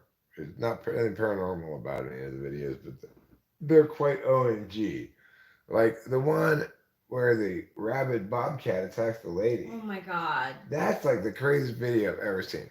A rabid bobcat just ran. So this very mid-America couple, maybe Florida couple, I don't know. They walk out of their home, and the guy's like, "Good morning, good morning." So the neighbors is all just like stereotypical suburbs, normal day. And then this bobcat walks up behind his wife, who's walking to get to this side of the car. He's going to get in the driver's side, and it jumps on her back, starts climbing up her body, and attacking her and shit. And this fucking guy, he grabs it from his wife, freaking hurls it across the lawn, and then he's packing heat. He's got a handgun on him in a holster, and he says, "I'm gonna have to discharge my firearm," and then he shoots it, I guess. I like to pretend that that's what you would do if that happened to me. I don't have a sidearm. No, you don't. But you're good at like yelling, and from Naked and Afraid, what I've learned is that they don't like loud sounds. Well, I would get a stick or something too. I need to, or the machete. Hopefully, we'd be around here where we got tools and stuff. Got the machete leaning against the wall we were chopping snow with, but it could chop a bobcat just fine. A stick would probably be safest because I don't want to accidentally chop you. But yeah, I'm a pretty big person. I'm pretty tall. Yeah, you guys gotta check it out. I don't know how else to look it up, but yeah, the bobcat was rabid. Yeah, R.I.P. The bobcat was rabid. If you are attacked by a bobcat and it's trying to eat you, reach into its stomach and pull out its guts. Okay, see, that's what I'm wondering. So, like, what if the situation were reversed and the bobcat was on your back? What would I do? Because, like, I'm very, like, I freeze. Like, so I need to know You'd probably say, help, help, or something like that. Alright. Bobcat. Bobcat. See, like, in my mind, I feel like my violence would come out because I would. You pick up a rock and hit it with it or something? Something like that, yeah. Yeah. Here's the deal. I don't expect to have any problems with any animals around here. Because I have made it clear just by sending out the following vibes to the forest that I'm not going to bother you animals, you don't bother me. That's good. Those are good vibes. Yeah. So I'm not anticipating any rabid bobcats attacking. If we saw the bobcat before it attacked, I would get between you and the bobcat so that it would attack Thank me if it's you. going to attack anybody. Oh my god, then I'd be freaking out that it'd be attacking you. I wouldn't wanna. But in that instance, the guy had no chance to do anything of the sort, right? Oh The, my the God. bobcat He like thought- snuck up behind the lady Yep. and just jumped on And her. he thought quick, and then having a firearm on him, plus telling people, hey, I'm gonna have to shoot this bobcat. Here I go. Like, that's like very quick thinking. That's definitely it. Yeah. We should just carry spears. Well, I do want to make a walking stick from a stick I find around here. When the snow and wetness goes away a little bit, I really want to go out on the wilderness car to an actual destination because I've driven on it out into the wilderness on multiple occasions, but I've never actually gotten to a destination yet. There's a couple of old mines, I think. One called like Appleton or something. The other one is the Sweetwater mine, which I really am interested in going to see. And there's also a little, I guess, settlement of sorts, community, town, I don't know what you want to call it, but Heights Cove is a census designated population center. And it's down Heights Cove Road, I guess all the way out there. There's a place called Heights Cove, which can only be accessed by that road. And people live there, I guess. I want to drive there, naturally, at some point. See Heights Cove. I want to see the Sweetwater mine. I want to see what's up with this other mine. There's also roads that are currently closed that go up that way from the Jersey-Dale Ranger Station. So hopefully those will open at some point and we'll be allowed to go drive up there and see what's back there too. Hmm. I want to find lots of cool, weird stuff out in the woods, you know? Yeah, that sounds fun. That does sound very fun. Mm-hmm. And one of the things we might find out in the woods is a Sasquatch. That's our main mission. If we can find a Sasquatch and enslave it, then ideally for our wedding, we'll have a obedient Sasquatch dressed up in waiter's livery, serving drinks and hors d'oeuvres. So we've got between now and July 8th to find, capture, and enslave a Sasquatch.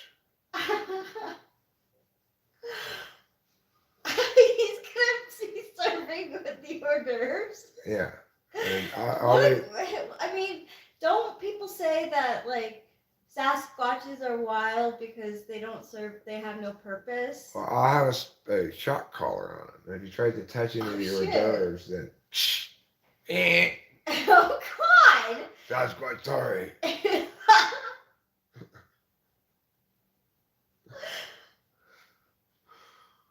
And he'll get in trouble if he talks to any of the guests at all, So anyway, sidewinders, rattlers, vipers, plenty herping goodness to be had there. Well, there's only really one kind of venomous snake around here. It's the rattlesnake. There may be a couple varieties of rattlesnake around here, but there are no other venomous snakes. There are two kinds of venomous spiders around here. One of them is the black widow, and the other is the brown recluse. Of the two, apparently a brown recluse bite is worse. I have not seen any, but I know that they exist in California's forest and stuff. So What size are they? they're not very big. They're not. There's nothing really stand outy about them. But the thing is, I've seen a dead one in the corner of like one of the windows here, I think. well, they don't. They hide in very dark places. They're found in similar places where you find black widows. So Oh, okay. you wouldn't find them where it's well lit. Oh, okay. That's good. That's good. That's why they're called recluse. Oh. Sometimes you have to electrically shock the meaning into people during beeping. So. Look, I get it. Nobody wants to see me shocking Sasquatch.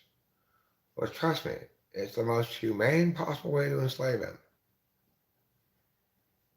So we are enslaving Sasquatch. Yeah. Oh my God.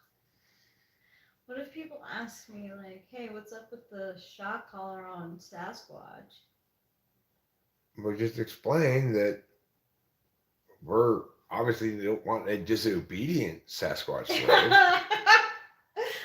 But then we know that they want Sasquatch there. Well, of course, Sasquatch would prefer to go back to the forest. And that would interfere with our preference of having an obedient Sasquatch slave.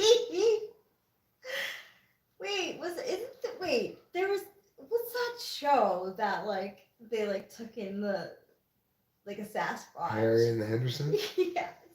Obedient Sasquatch slave is Harry and the Hendersons next gen. What are amphibians? Bundles of wood Question. summon the black widows, says Fly Guy. Tell about. Bundles of wood. Okay, so look for thickets and stuff and expect a Hey, black widow. Is that really an episode of Gilligan's Island, Fly Guy? That's crazy. That's really an episode of Gilligan's Island. That's, I guess that's the 70s for you. This goes without saying, but legs are walking sticks.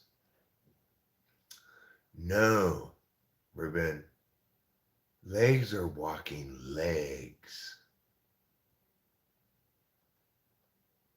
Sticks are made out of wood.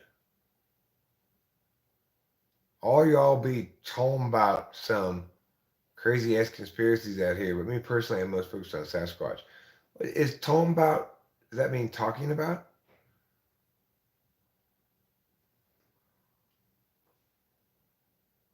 reptiles are introverts generally. What are amphibians? Amphibians are like the marsupials of reptiles. Oh my god, that's becoming one of my favorite voices that you do. The extension of like the words. All holding hands, getting shocked together. Family on an electric eel hunt. Oh god. That's Naked and Afraid show. Yeah. Have you ever watched Naked and Afraid people hunting those eels? They do sometimes get shocked a bit, you know. Those eels really do electrically shock you. Crazy. I think that's great that there's animals that have the superpower of electrically shocking you. You know? Yeah. You think about the animal kingdom, they've got a lot of different ways of, a lot of different kinds of weapons. The most common kinds of weapons are teeth and claws, or talons, and beaks, you know? But other weapons include venom or poison, depending on the kind of thing it is, and also um,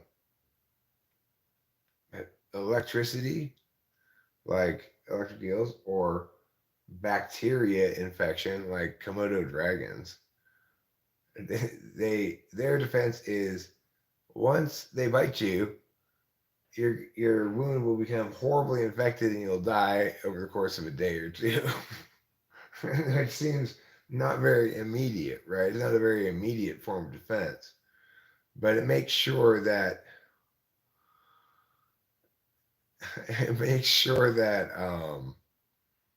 that anybody who messes with you dies trying, even if they get you. You know, porcupines, they've got a bunch of pointy quills.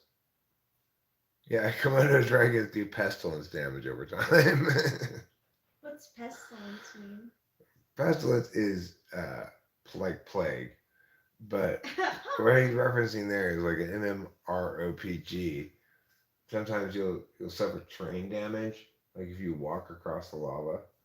If you've been struck by pestilence, like some disease spell or whatever, then you have persistent pestilence damage that's taking down your hit points over time. So it's a very clever joke. Anywho,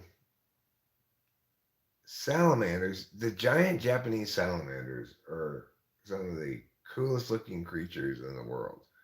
They're big salamanders, like the size of like a medium-ish, smallish dog.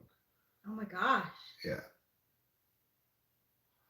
Anyway, other ways of attacking or defending. You've got like some creatures like armadillos or ball pythons or turtles that just roll up into a ball and let you try to do your worst. They have that much faith in their defenses. And then you've got the greatest of all, the skunk, who makes you stinky. I'm gonna make you so stinky. And it's like the most powerful of all the animals. Nobody fucks with the skunks. Somebody will fuck with a porcupine before they'll fuck with a skunk. It's true. And apparently the smell lasts for like a really long time. Yeah. Then you've got creatures like possums, whose weapon is being so gross, nothing wants to go near it. Yeah, they are. They're so disgusting. Oh my god. I just, like, as soon as you say that, I think of that time that we saw the possum with a baby possum on his back, which would normally be a cute thing, but it's possum. It looks so like it's gross. It looks like a scorpion. Yeah. God. Possums with babies on their back. They look like this horrible mutated pseudo mammal scorpion thing. And they look at you and go,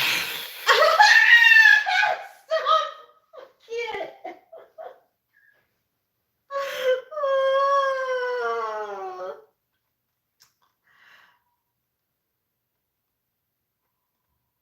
then you got things like really big creatures like rhinoceroses and elephants. They just run you over. Yeah. They just go, Ugh. vroom, vroom, vroom, vroom, ah. Hulk smash.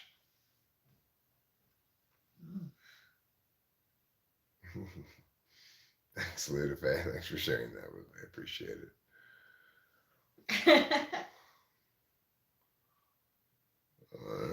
You know, like things like mountain lions, they don't really have any natural predators. And they are super adapted for killing things. They can jump down on top of something from above and break its neck. Yeah. Like a mountain lion, or for smaller things like a bobcat, they eat smaller things like squirrels and shit, you know. But anyway. They eat bobcats? No, I'm saying bobcats eat squirrels. Oh. Mountain lions might eat bobcats, but I don't think bobcats ever eat any mountain lions because mountain lions are bigger than bobcats. Yeah. I wonder if mountain lions ever eat bears. Probably. That's probably a battle right there. Bears first. Mountain lion. Yeah, a mountain lion would want to take down a juvenile, no longer with its mom, but not fully grown. If it was going to take one down at all, I would guess. Yeah, you're right. I really don't know much about the animal kingdom. Well, you know, and then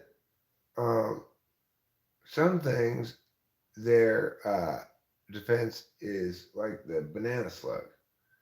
You get this sticky goo on you that's impossible to get off. Oh my gosh.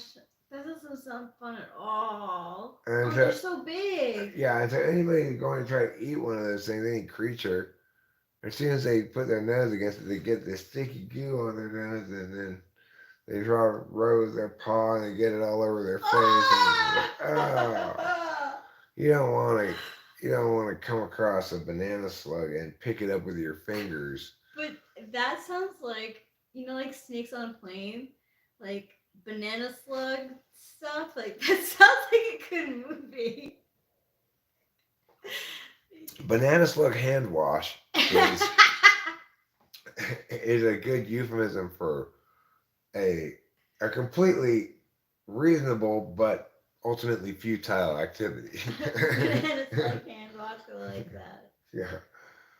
It's like the car's so totaled, somebody goes, "You should take it to the shop," and you go, "I'm afraid that's going to be a bit of a banana slug hand wash. You're never getting that shit off your hands."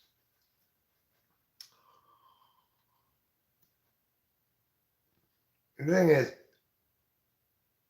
unfortunately, I learned this while I was tripping on mushrooms in the forests of Santa Cruz. That's when I got banana slug slime on my hands. And I did not know prior to that shit is like bong resin. You cannot get it off your hands for all the scrubbing in the world. Yeah. The last polymath you'd like to call in. Like to call into my show. You can call in using my phone. Put it on speaker. You could call the landline, I guess. Yeah. What do you want to talk about? Do you want to talk about what? Yeah. What? Polygons, mathematics? Last night? The article? What? What do you want to talk about? Would you like to talk about kombucha? My landline number is. I'll get it. If you want my landline number. You gotta look at my girlfriend's phone. Mm-hmm. What's it say? Home. Beep boop beep boop beep. Beep boop beep boop boop boop boop. It's 209 209 966 966 0967. 0967. 209 966 0967. Don't forget to put a 1 before the area code. I hope you have something interesting to talk to me about.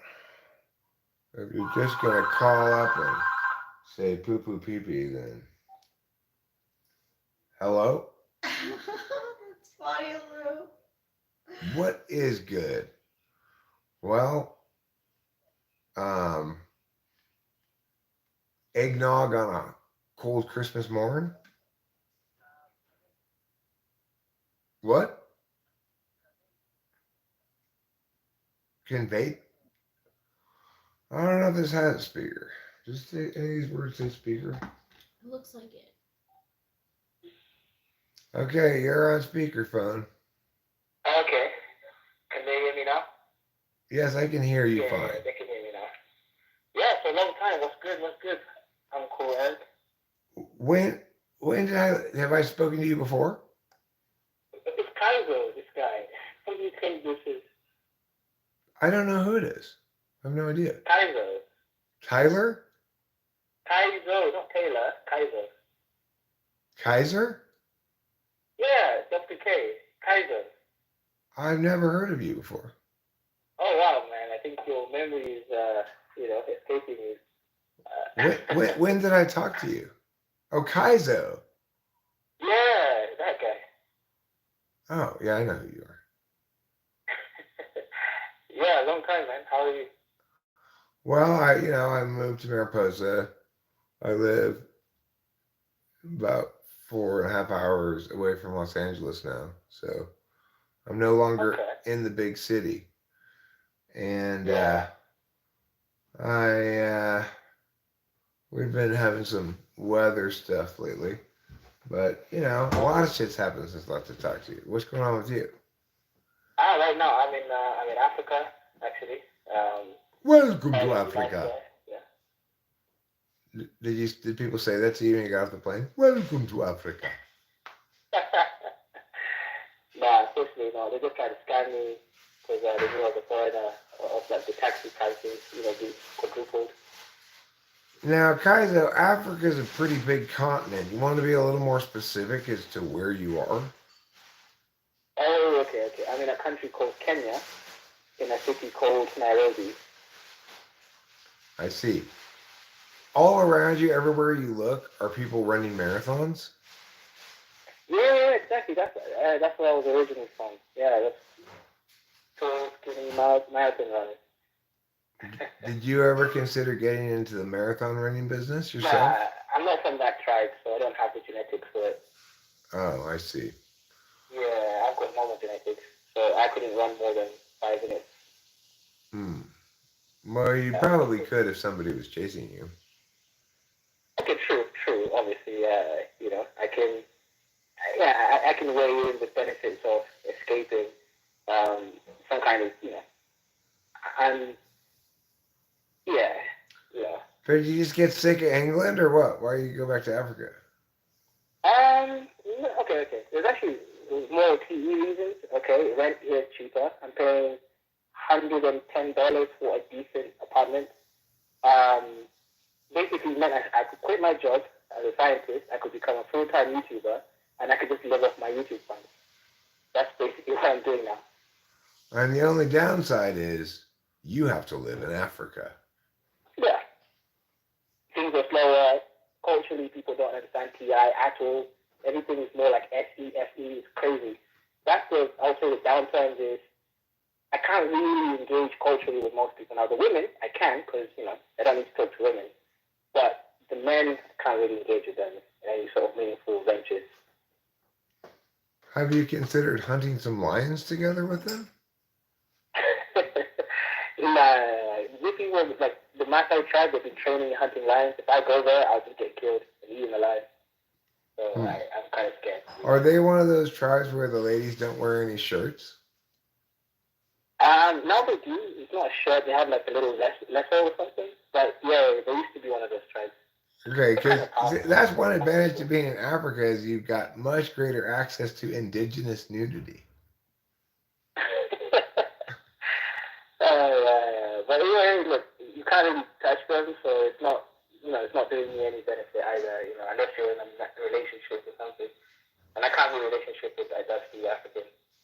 Oh, okay. Well, I mean, that would be interesting because if you dated, like, you go to the deepest part of the jungle and find a straight up old school savage to date. Yeah, actually, no, that's what, this white lady from Norway, they're doing that. They're going to the Maasai land, getting married to a guy who's already married to 3 women.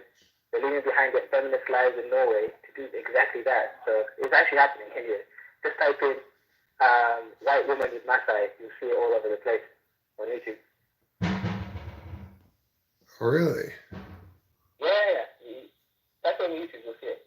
White woman Maasai. Like that.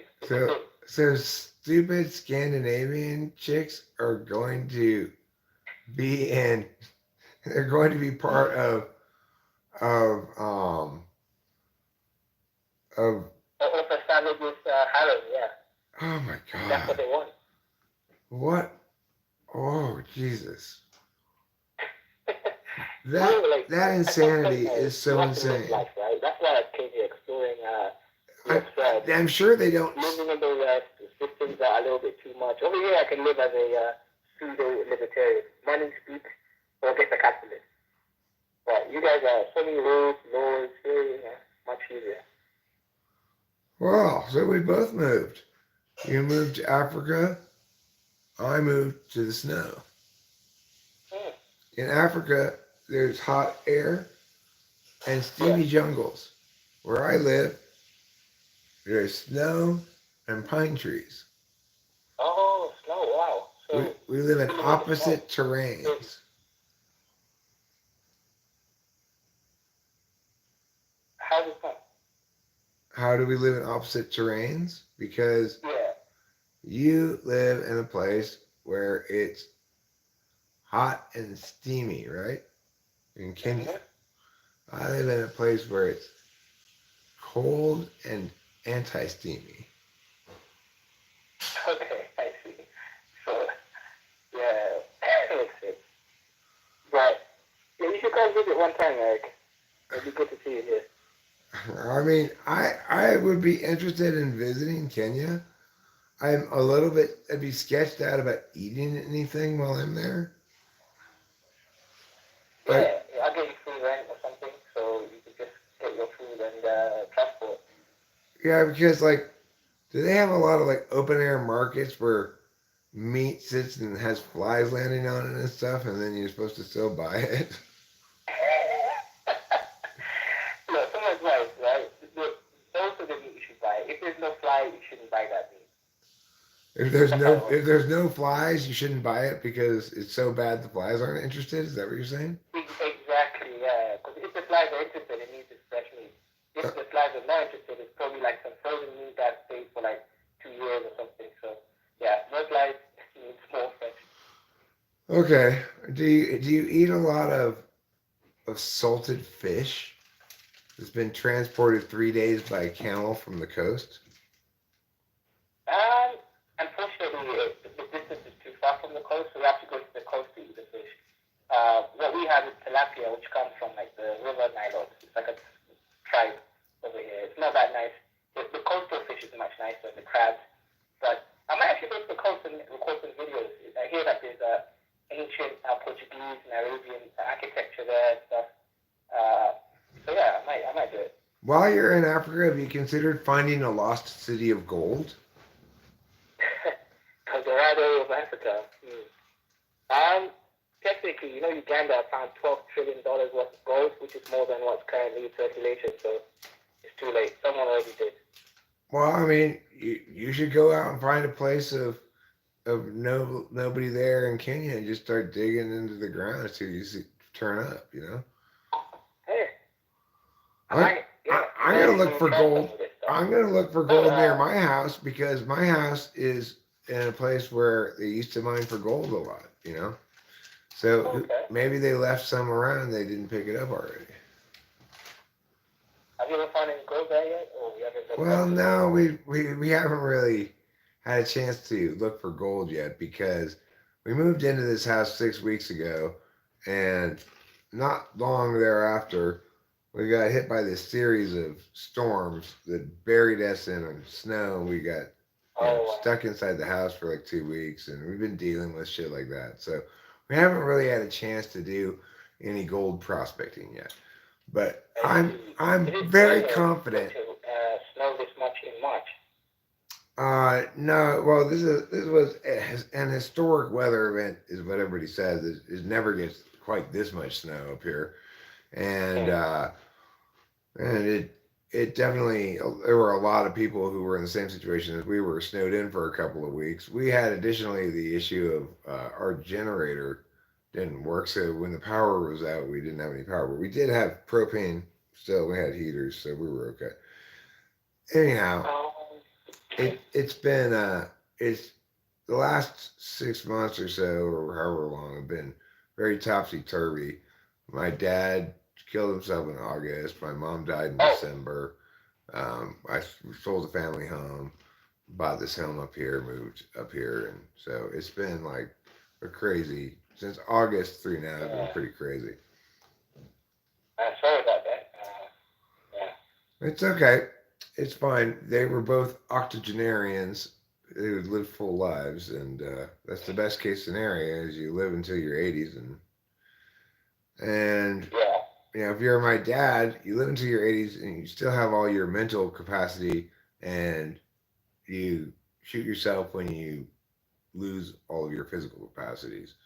As he was losing his sight, hearing, you know, mobility, etc. So. Yeah, sorry about that. I pray that you heal and anyone else involved or affected, I guess. Well, you know, it's self-determination. It's not like when a 20-something kills themselves, right? When an 85-year-old who's at the end of all of his good days decides to cut it short. It's a much different kind of event. Right, yeah. And shout out. But yeah, so I had to disappear. I'm gonna go do some work and make some money on my YouTube channel. But nice catching up, brother. Yeah, nice talking to you, Kaizo. Thanks for calling. And if you ever want to collaborate on a video or something, then I'd totally be down. It sounds like you're making a serious go of being a YouTuber, so maybe I can ride your coattails or something. Yeah, okay, peace. Yeah, I've had Taylor on my show a couple of times, so it'll be good to see you there too, and I'll talk back here. You've had who on your show? Taylor. Oh, Taylor. Okay, cool. Yeah. All right, well, shoot me an email or whatever. Give me a day of time. I'm there. Okay. All right. Later days, better lays. Bye. That was Kaizo. You may remember him from such periods of talking to famous people as a couple years ago. He was actually 84, CJ O'Connell. He shot himself 2 days before his 85th birthday.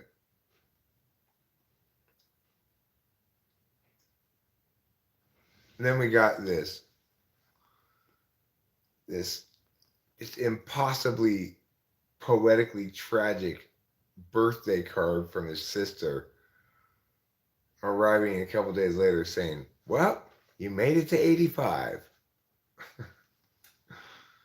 That's like straight out of a movie, you know? Yeah, it was.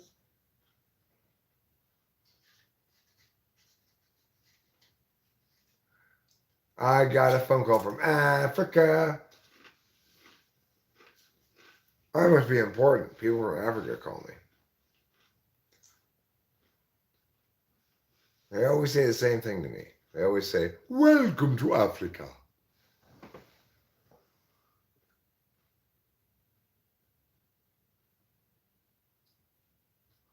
That's still sad, but for some reason I thought he was like in the 70s. No, he was almost 85.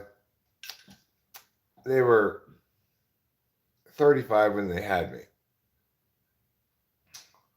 Oh my God, Eric Law, shaking my head. Oh my God, Eric Law, shaking my head.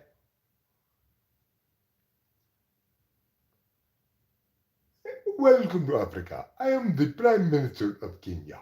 And then you have like a guy next to you who's doing fake sign language. Yes, exactly. He said he's the Prime Minister of Kenya. Oh my god!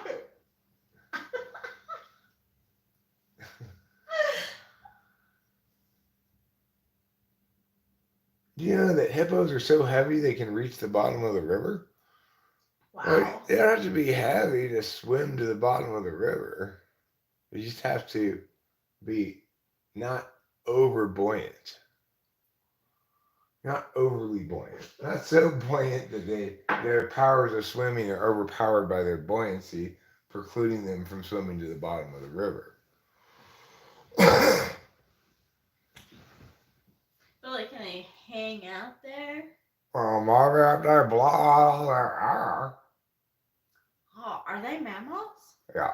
I don't know if you know that. Air floats. Air does float.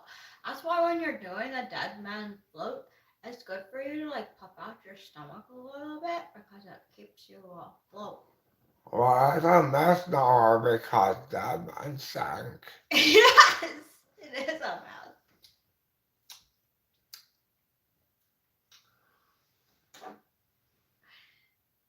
Do you think dragons ever really existed? Yes. Well, I mean, I think dinosaurs that are close enough to dragons existed at some point. Totally. And although I will say this, I don't think that human stories of dragons were predicated on observations of dragon-like creatures in the real world. So some things are just fantasy. Yeah.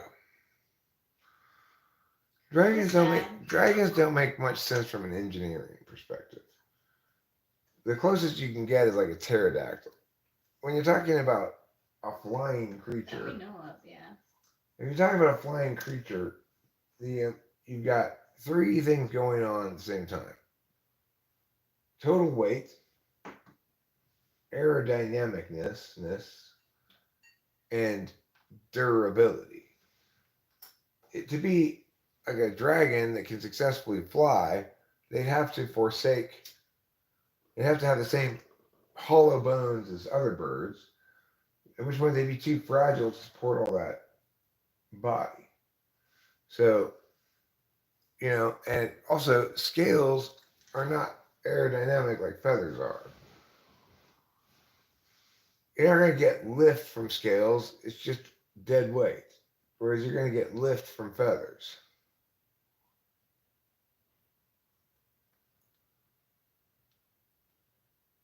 So, flying giant lizards doesn't seem to me to make much engineering sense.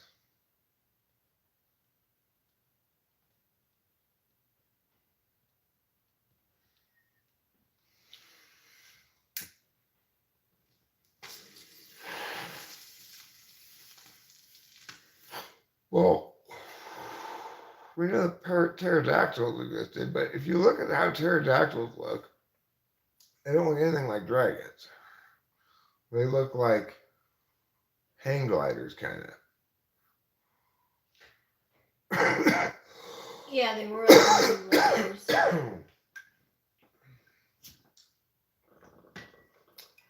It's What big. about unicorns? Like Western style dragons are usually positioned as thick-legged, big-bodied iguana type things with wings. What about unicorns? Yeah. Well, there's no reason why unicorns couldn't exist. they would be at a disadvantage with that horn because horns like that used by herd animals like that are generally used to fight for mates. So you want non-lethal ways of doing that. If you are like have a manatee horn and you're a horse, you're going to run into many problems. Because if you're using it to fight for mates, you're going to kill too many other horses with your pointy sword. So, because of that, like they could have become extinct. Well, I'm just saying they're less likely to exist than horses without a horn on their head because that's one reason with the horn. The other thing is it's the kind of thing that can get stuck on something. Normally, if animals have something protruding from their head, it's going to be like whiskers, like a cat, that tells them, don't go in here, it's too small, not wide enough for your body or your head. Or it's going to be horns that are used to battle for mates, which are usually come in two and are curved backwards so that they don't actually kill the other person. They determine who's stronger. A big pointy horn on the front of your head, if you use it to fight for mates, it would always result in the death of one or both of the unicorns. So it would have to serve some other purpose. Like manatees have horns just like a unicorn horn for God knows what reason. Yeah, they're called something else.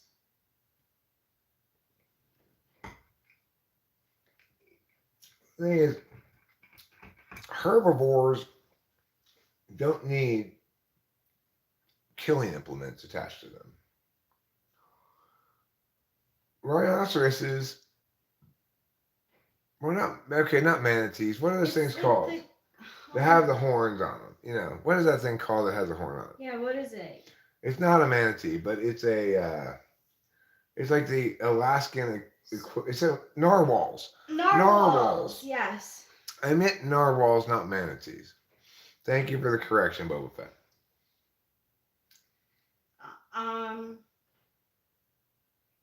Okay, so the British flag has a unicorn on it and a lion.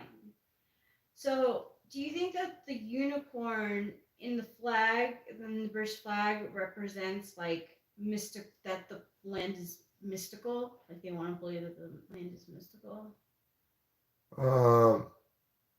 I think they're saying part of our country is an old country, and we link back to the mystic ways of yore. That's cool. You know, I'll get a figure out a secret about St. Bernards. None of them are actually saints. Don't they carry beer? Isn't that one of the things they used to do, like carry liquids in those things? Yeah, but the pontiff determined that was not qualified as a miracle. So they've retracted the sainthoods for all of those big dogs. They granted them sainthood based on the idea that a dog carrying a little barrel of whiskey, it's a miracle. Yeah. Well, a recent pope declared that was no longer considered miraculous, and now they're just called Bernards. That is so wrong. Why can't I think that's very saintly. I know. Well, it's good, but it's not miraculous. But what if it was coffee in there? I'm not looking for a whiskey. I'm looking Still, for coffee. Rachel, it's only a miracle if the Bernard brewed the coffee himself. So that's why from now on, according to the Catholic Church, we have to call them either just Bernards or regular Bernards. Oh my gosh, this like level of canceledness I'm not used to. This is rocking my world. I want them to be like the snow dogs that give liquids to people during the cold. Well, Rachel, if we get one, we're going to have to take our regular Bernard into the primary bedroom now, okay? Oh, there's no room. We can't take a Saint Bernard into the master bedroom anymore. Oh, yeah, that's right. What do they call it? The main bedroom? The primary. The primary bedroom. Yeah, just like Saint Bernards are now called regular Bernards.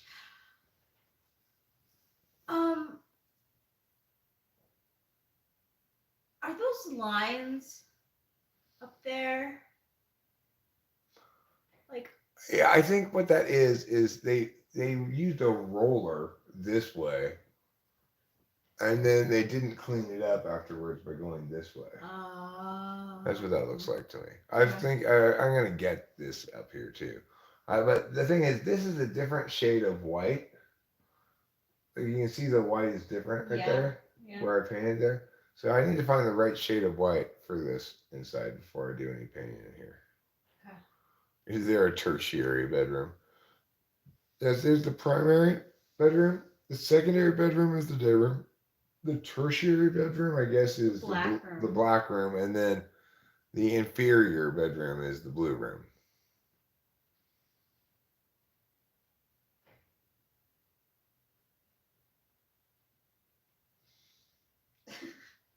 TJ O'Connell like that. I don't know why.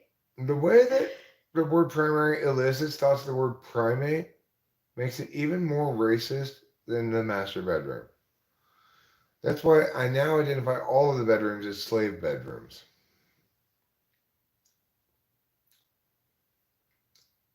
You know,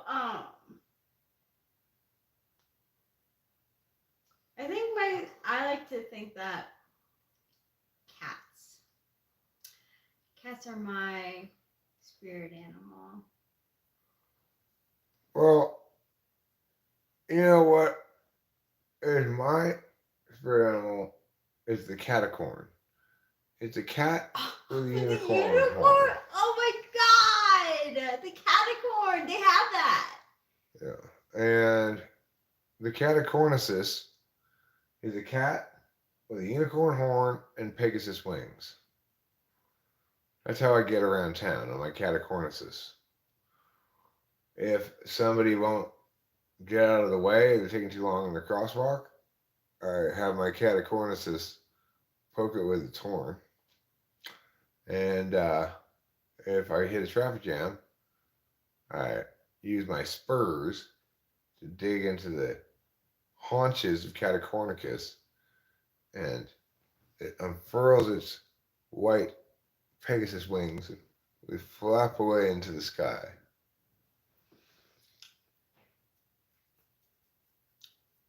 Part large mountain lion, part unicorn, and part Pegasus. Peggy's not short for Pegasus. Peggy is short for Pegalina. Catacornicus. Yes. Wow, he says, like that. If I were going to be a hog, I'd want to be a warthog. And if I were going to be a toad, I'd want to be a warty toad.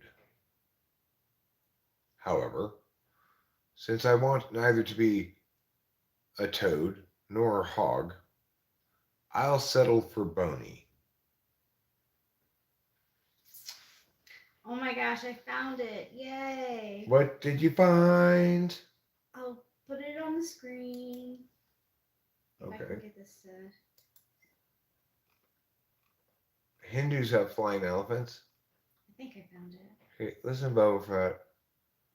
Elephants cannot fly. Elephants cannot fly? They don't even have any wings. Inky Pinky, dominant feminine motherly sexual partner.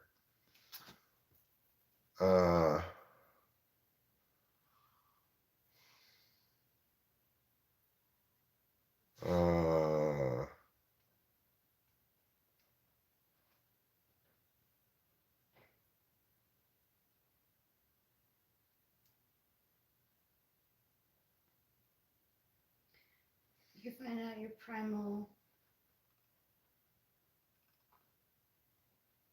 spirit animal. CJ, you know it? Huh.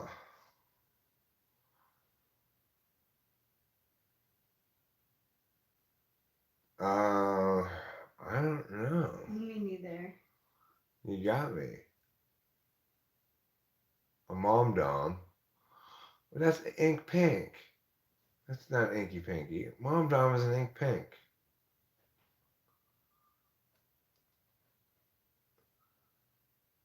Elephants are related to pigs, so it's kind of like the same when pigs fly. Well, I was misled. Jeremiah Fix said it was an inky pinky, but it was actually an ink pink. Okay, so I'm gonna get your zodiac, like what animal you are. Ruben, you just cut the legs right out of my argument there. All right, I can see defeat. But Dommy's not a word. Not a word. Yeah.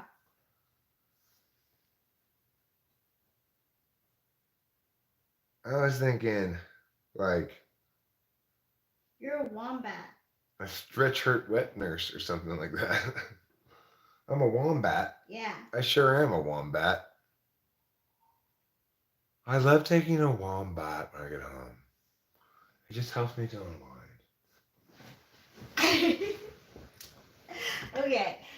Those born under the sign of the wombat are strong, determined, sensitive, and stubborn. Yes, you Wombatting are. my way through the world now. What else does that say about wombats? While they may not show their sensitive side to others, there is hidden beneath the layer of friendly manners they always keep on the surface.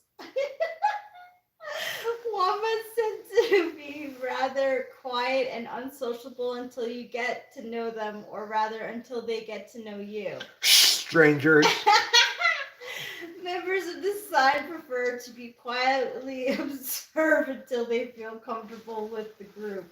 Once you get them going, though, this is actually quite a social sign that gets along well with many different types of people. Well, I get along well with some different types of people. If there were many different types of people, I'd have more than 10 watching right now. Oh, Boba Fett. Do you really need to fulfill your destiny as a heckler? Who? Boba Fett. Yeah, really, seriously. Is a wombat a marsupial? I don't know.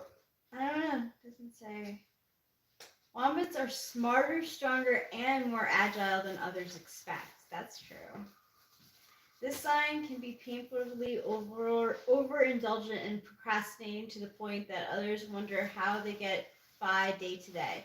Once a wombat has made up its mind, however, there's nothing can stop it from getting what they want. This is where their slow determination and stubborn refusal to let anything stop them give them their great strength. Yep. I'm a super strong wombat. Yeah, you are. Wombats prefer familiar people and places. They are fond of luxuries and usually have well-kept homes where they enjoy hosting parties. A wombat will always have great food, wine, and desserts on hand, as they do like to indulge in worldly pleasures a bit too much. Hosting parties and entertaining guests is where they shine the most. They prefer this very strongly over going out to clubs or bars or anywhere else loud or crowded. Yeah, don't mess with no bats. Okay, what are you? What are you, CJ? What year were you born?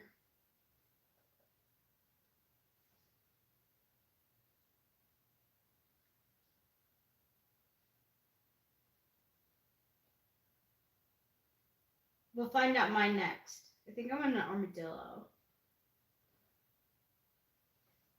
I forget though, honestly.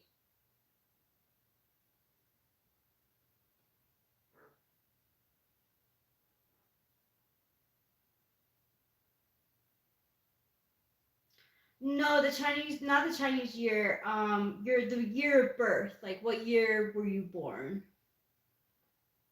I think you're a rat, from what I remember, because I'm a rat too.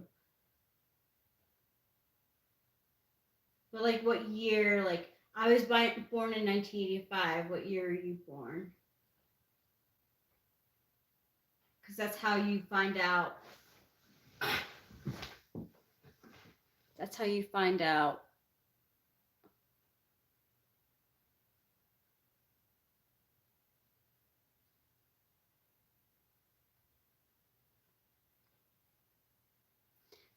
No, it combines your. Okay, so 1996.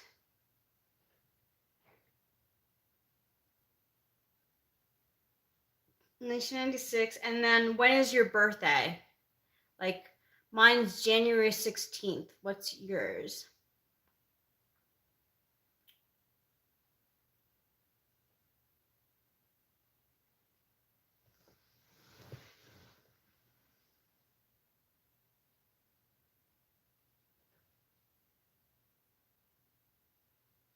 Yeah, I tend to remember mystical things. It says you're a gorilla fly guy. I love that. March 27th. March 27th. March 27th. You're a piranha.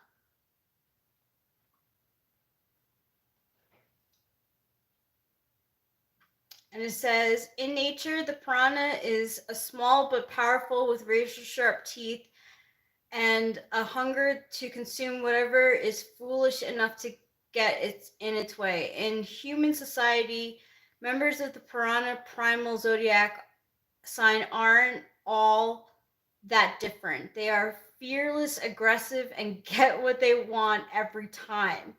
They are highly career oriented and use their charm and high energy levels to push forward consistently. Piranhas have an oversized appetite for success that is never satisfied. They have the smarts and the will to do whatever it takes to get ahead, and they often do. This is not to say that piranhas are unlikable. In truth, they usually have many friends and are fiercely loyal to their families. They are self-sufficient enough to not need anyone else, though, and they find that others don't have the drive to succeed. They will wait. They are self-sufficient enough not to need anyone else, though, and when they find that others don't have the drive to succeed, they will move on all by themselves. Members of the sign are as popular as they choose to be, but they also make many enemies. While they mostly in control of every situation, they sometimes lash out at others unnecessarily and can be excessively mean-spirited. After they have cooled down, though, don't expect a piranha to apologize for their behavior. Instead, they will walk away blaming you for the whole event. What the heck? That's so. Oh my god. I mean, how do you feel about being a piranha? Yeah, exactly, Ruben R. CJ will rip the meat straight off your face. Is that true? It's so funny. I feel I like. Yeah, it's so intense. I feel like, okay, so we'll read mine, and then Ruben R, you want to do? Can I do yours as well, Ruben R? Can I find out your primal zodiac sign? That is the Aries vibe. They are applying piranhas to the Aries there for sure. It sounds nothing like CJ. Yeah, I mean, but we don't really know CJ, right? But cool. All right, I will do you next then. All right, I'll do your primal zodiac next. I'm gonna do mine first. So I have to choose 1984 because I was born in January. So where am I?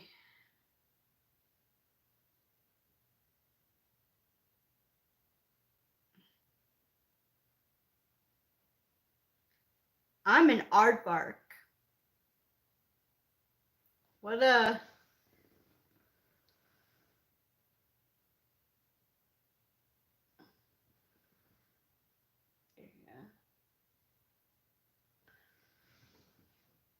Independent, ambitious, and always on the move, those born under the sign of the aardvark believe that success comes before all things. Though they are friendly and social, aardvarks have a burning desire deep inside of themselves to survive and conquer. Members of this sign are very independent. They usually learn at an early age that the best way to get what they want is to earn it, while other minor zodiac signs in the birth chart may dilute the strength of this work ethic.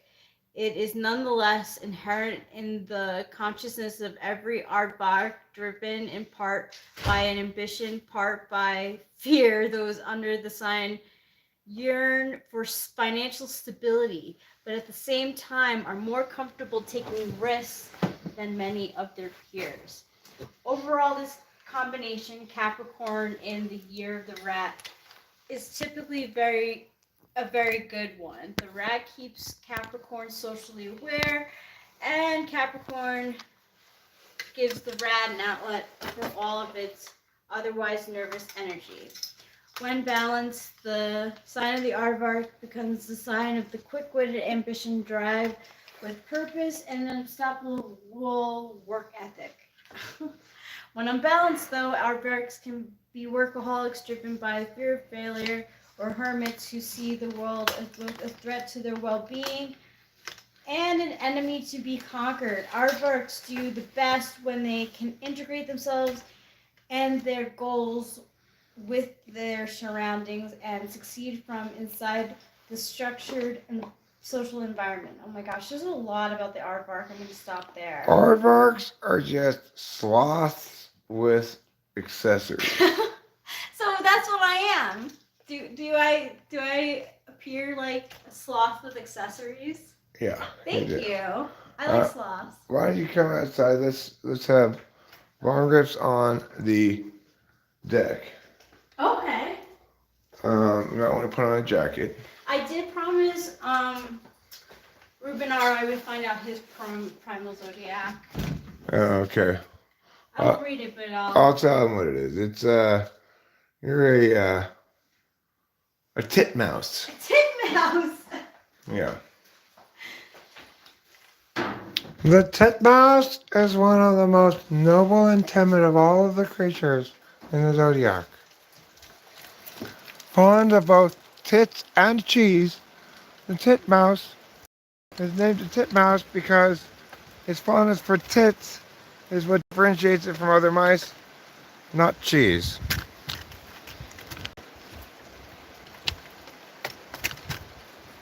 Oh, little titmouse, where do you go? Have you come to give me your show? We can even get like more of these kind of chairs. I like the green ones better, Okay, I think. so, okay. I'm gonna move this one and replace it with the green one right now. So we can both have green shirts. I like the green chairs so you could rock in them. They're less flimsy as well.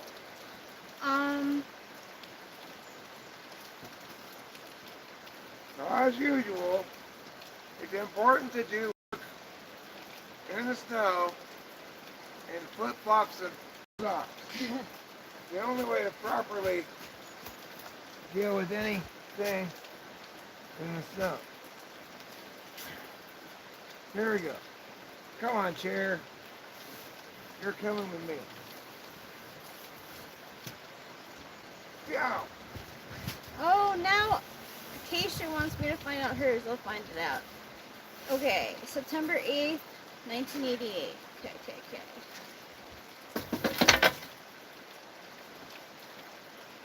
1988. My socks are wet because I'm a big dummy. Hey, She's- yeah, Acacia's hey, a yeah. polar bear.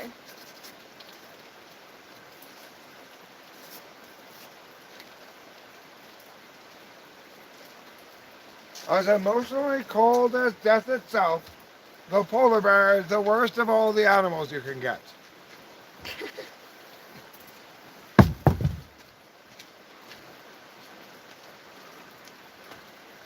Uh-oh, sorry, you got the worst animal. You got the potato bug. Oh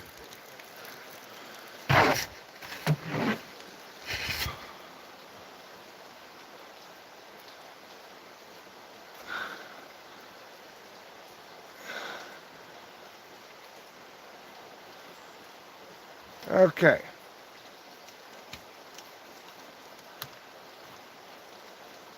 Okay, so I'm sorry, but you're just gonna have to live with being a potato bug for the rest of your life. Oh my god, no! No! I don't want to wait for my life to be over before I can stop being a potato bug. Oh yeah. I can't help but live like a potato bug. I gotta get the towel to wipe this thing. So, yeah, you do. I have to change my socks too.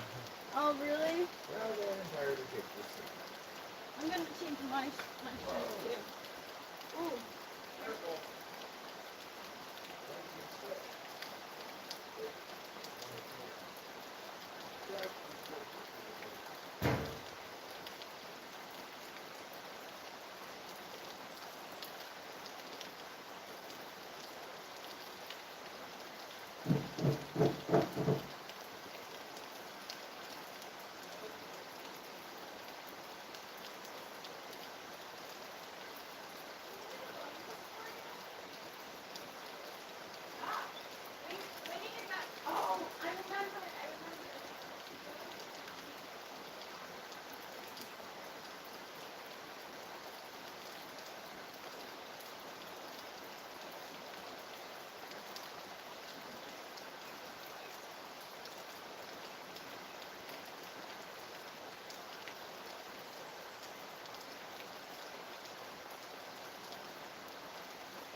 We're gonna have a TV party tonight.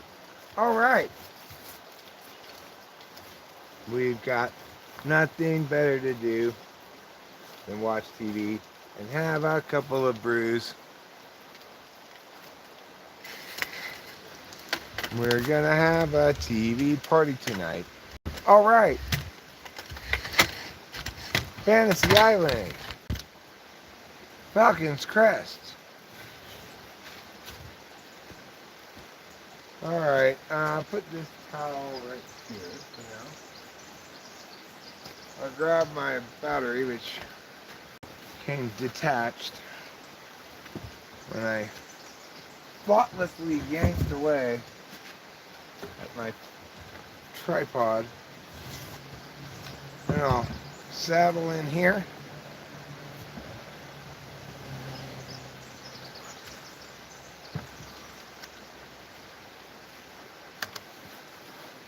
And it is looking like it is perhaps bone ripping time. Oh yes, it is.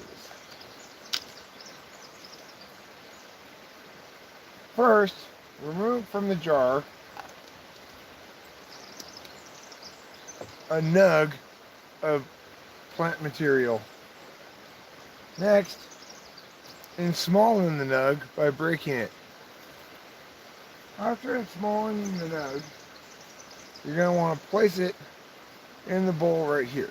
Oh, then drop it onto the ground. A little bit of dirty snow water will help give it flavor.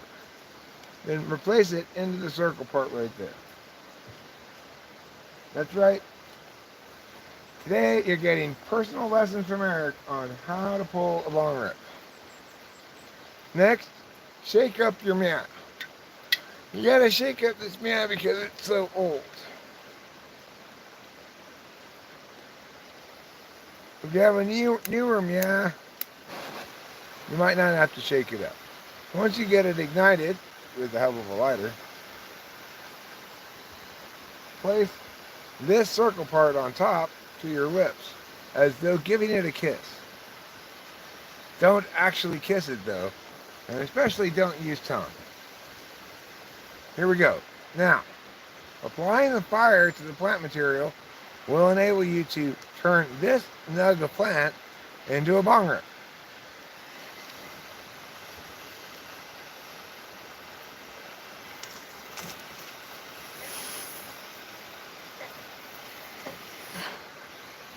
There.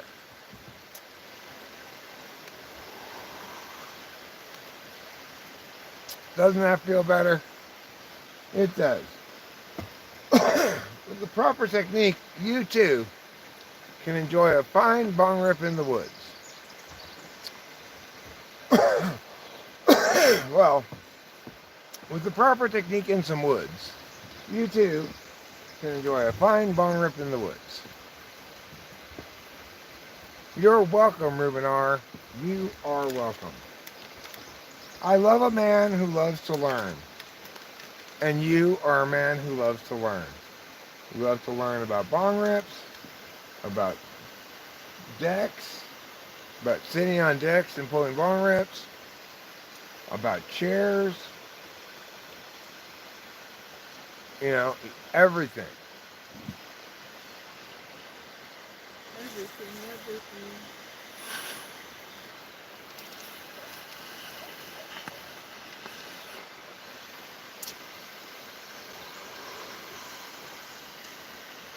There's number 2.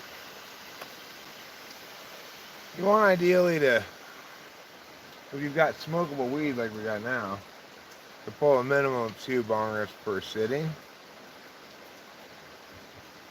1's too few. 3 might be a little asking too much of your lungs. You never know. Depends on how past your lungs are feeling, you know. Put it down here on the bottom for when it doesn't fall over.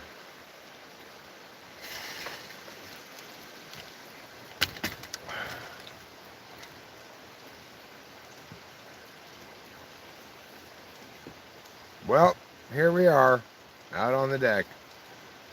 You know, I told Delilah we had one redwood deck. In truth, this is not wood. Only this part is. Yes. So, Which is probably to our advantage. well, it makes us more fire safe, you know.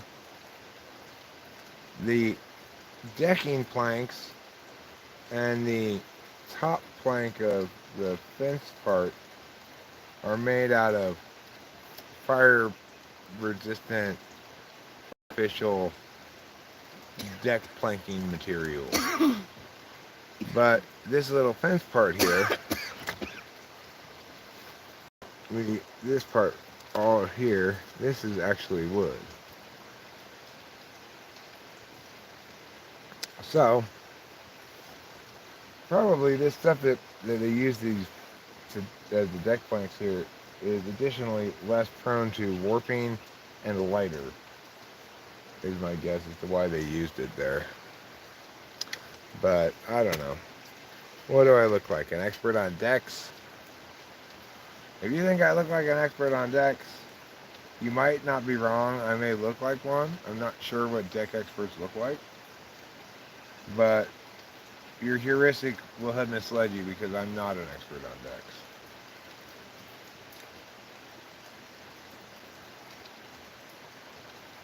I am an expert on pecs. I'm constantly working my pecs. I can like see them through your jacket. Yeah. That's why so many of my shirts have 2 holes right here. Oh, we have two Because my holes. pecs have bursted through the shirt. Oh man. Yeah. Yeah, that's why I spend all those hours in the gym, Rachel. That's where you've been? Yeah. I've been getting both bulk and cut. I'm so happy to hear that. Like, go you. Well, because my next passion is going to be bodybuilding. Well, I was thinking about getting a Brazilian butt lift. Okay. And which brings me to something I wanted to discuss with you. I'm going to be needing to purchase a large amount of anabolic steroids soon. Okay, so do I have to worry about aggression? You might. Oh no!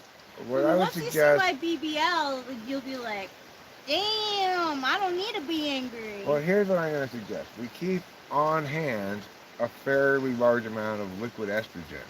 If I get Okay. too aggressive, just inject me with some, Alright, 500 cc's of estrogen. so I have to inject you.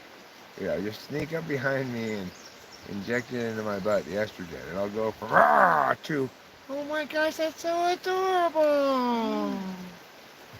That's Alright. the power of estrogen. I'm willing to take that risk. Don't accidentally one day inject me with progesterone. Is that Oof. male? Well, that's the other female hormone. Oh yeah. I guess you're probably best suited to inject me with oxytocin. That's the hormone that's released right before, or right after you give birth or something. It makes you love your child a lot. And I remember Oh when yeah. when Capilla's mom was getting ready to give birth, she was in the bed with me and was being just so extra double quadruple loving, just could not stop purring and rubbing herself all over me and everything. Well, that was because her body was being flooded with oxytocin in preparation to hormonally force her to be a good mother, you know. Oh my gosh. So I wonder, like, it makes me wonder about, like, trouble. Does he have, like, the right amount of oxytocin and what's the male? Well, Testosterone? the thing is, his whole identity was dominated by testosterone until the animal control people got him and snipped his Yeah, ass, right? that's facts. He really was very testosterone-y. He was not going to love bomb us or become a member of our family No, he didn't love bombs at all. until he got help. his nuts cut off. Until he had his nuts cut off.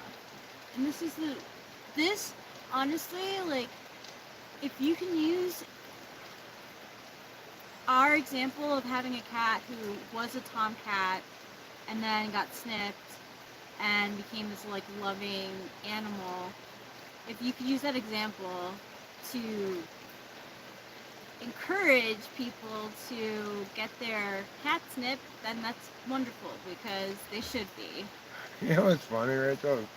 Before I had any idea where you're going with that, I was thinking about how our story is a good piece of evidence if you wanted to make the argument that animal control shouldn't go around snipping cats, because their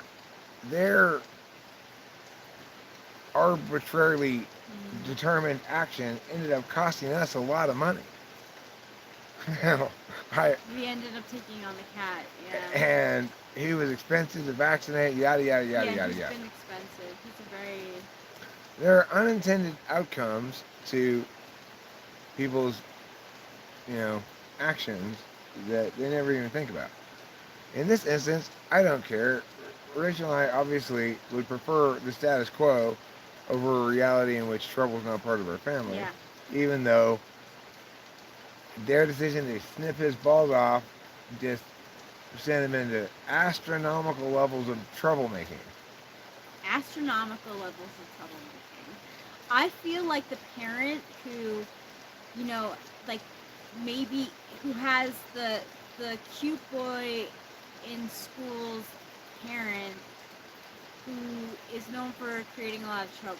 Like that's how I feel because I can't help but love him. Like once he gets lovey, oh my gosh, it's so freaking cute. Like I can't help myself. Well, it's like snipping him sent him into reverse puberty. Mm. So he became this difficult teen that was living at your house Yes. and being a Yeah, part of your that's family, what but was exactly taking up he too is. much space and projecting too much big dick energy all the time, Yeah. Yeah. and just generally being a pain in the ass. Like, he was a full-grown man who wanted nothing to do with living with people in their house or pets or anything like that. He had business to deal with all the time. Yeah, and he harassed people. And then he got his nuts cut off, and he became this rebellious teen living with mom and dad. Reverse puberty. Cat reverse puberty syndrome. Cat reverse puberty syndrome. That's what they should call that phenomenon in the veterinarian journals.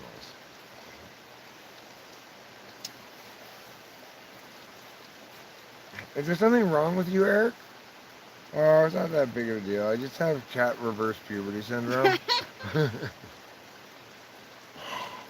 You mean, yes, I've been gelded. And now it's making me more rebellious and sulky, but also, like, kind of loving. That's trouble.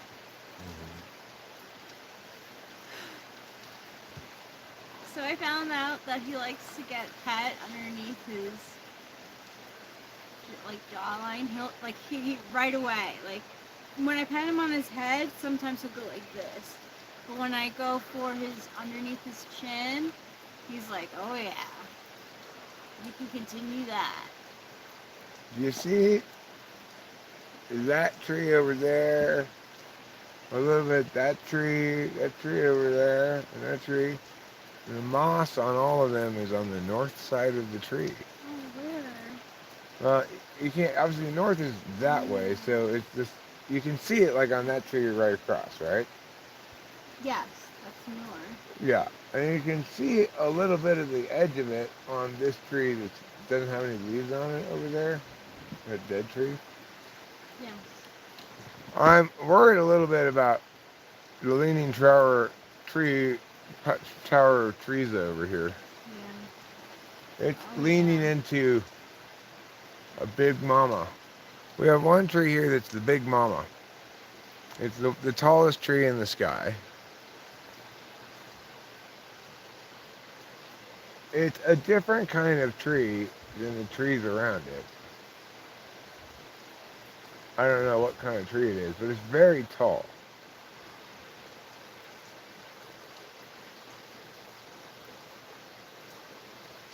The one that you can see that looks the tallest, that's the tallest tree. And of all the trees around here. There's a lot of big trees around here, but that's by far, by a good chunk, the biggest one. It looks stout as the dollar, but it is actually growing into the hillside there beside the creek, and it's growing straight, but the ground is at an angle. More worrisome are the ones where it's growing on a slope, but it's leaning over too. So, like, did that one happen during the storm, do you think? That one back there? Like, we're kind of leaning against that other tree? I must have. I didn't take a very careful accounting of the treescape before the storm, you know? No, me neither. So it's kind of hard to say. But fretting about things like that makes me feel like a grown-up. I feel like a real boy finally. After all these good. years, I'm glad to hear that. I'm finally no longer made entirely out of wood.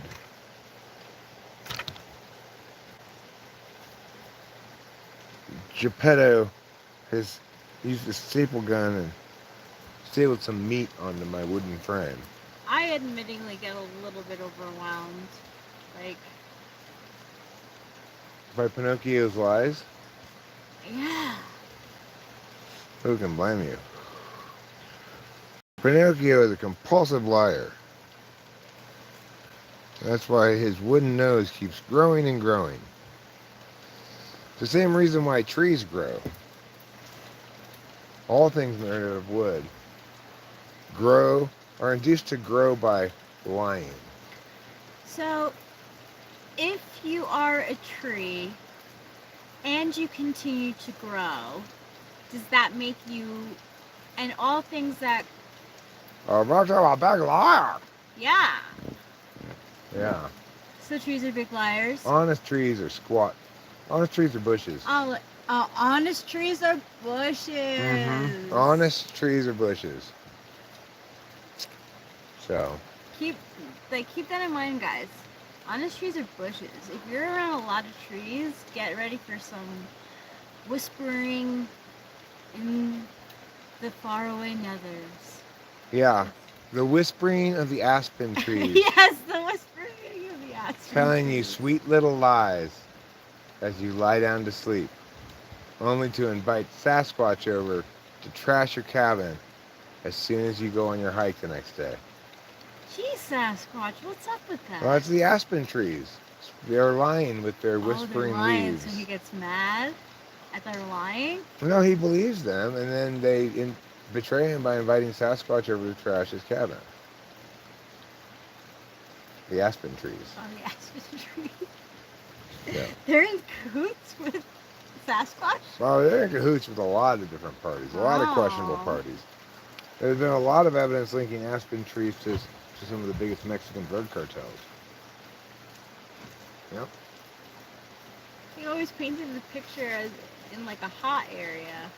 Because what aspen trees do is when they go to the border, they tell the border guard, look, I'm an aspen tree. I need to get to the Sierra Nevada mountain range soon or I'm going to die.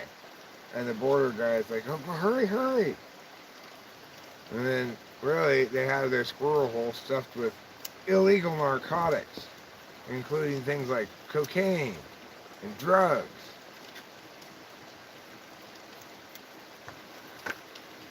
I hope that's a cautionary tale to everybody. Never accept a package from an aspen tree in Mexico. That's just good advice. Great advice.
Oh, we're going this way.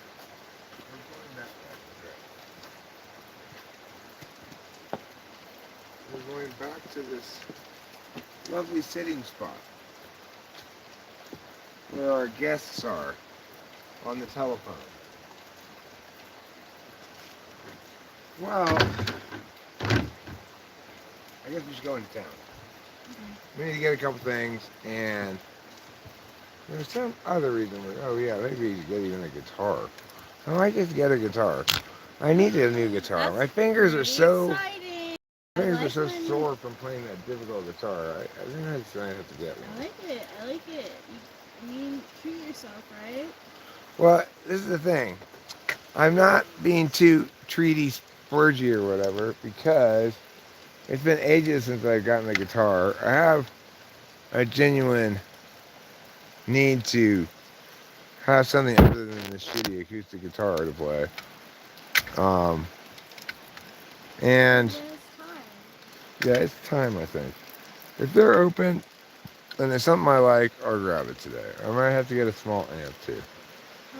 Maybe go post office. No, because it's Sunday.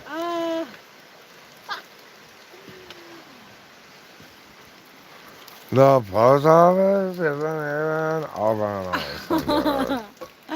I forgot. Alright, let's take this stuff in. Where's my bong? That's right, it's on the bottom shelf.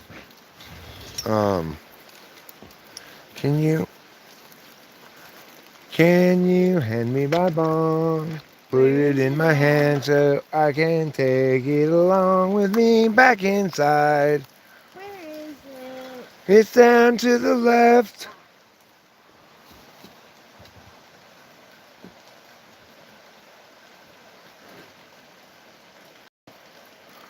Okay.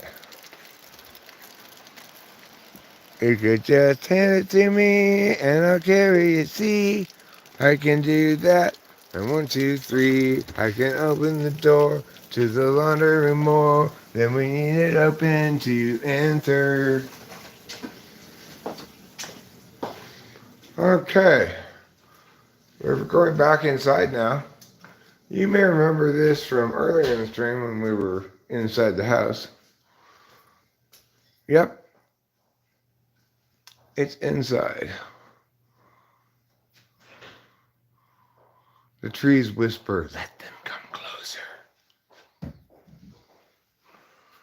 And the trees cry, Mary. Okay, well, that certainly was fun. Thank you all for being here. We love you so much. We love you as much as we loved turkey and stuffing on Thanksgiving Day. Don't forget, you should have already leapt forward. That's right. It's an hour later than it would have been yesterday at this time. So don't forget to change your clocks, friends. Oh, really? Yep. It's daylight savings time? Yep. Your computer has the right time. It's 12:27. If you wore a watch, which you don't, your watch would still say 11:27. But guess what clock is correct now? My cell phone? The car. That's good! Yay! I outlasted the time change. Yes, you did. Now the car's clock is correct again. All right. So anyway, That's so exciting. we will see you all later. It's 12:30 p.m. It's a good time to go into town. And maybe we'll stream again later. Who knows? Good night. Good luck. Goodbye. And Don't forget to eat plenty of cheese. what she said.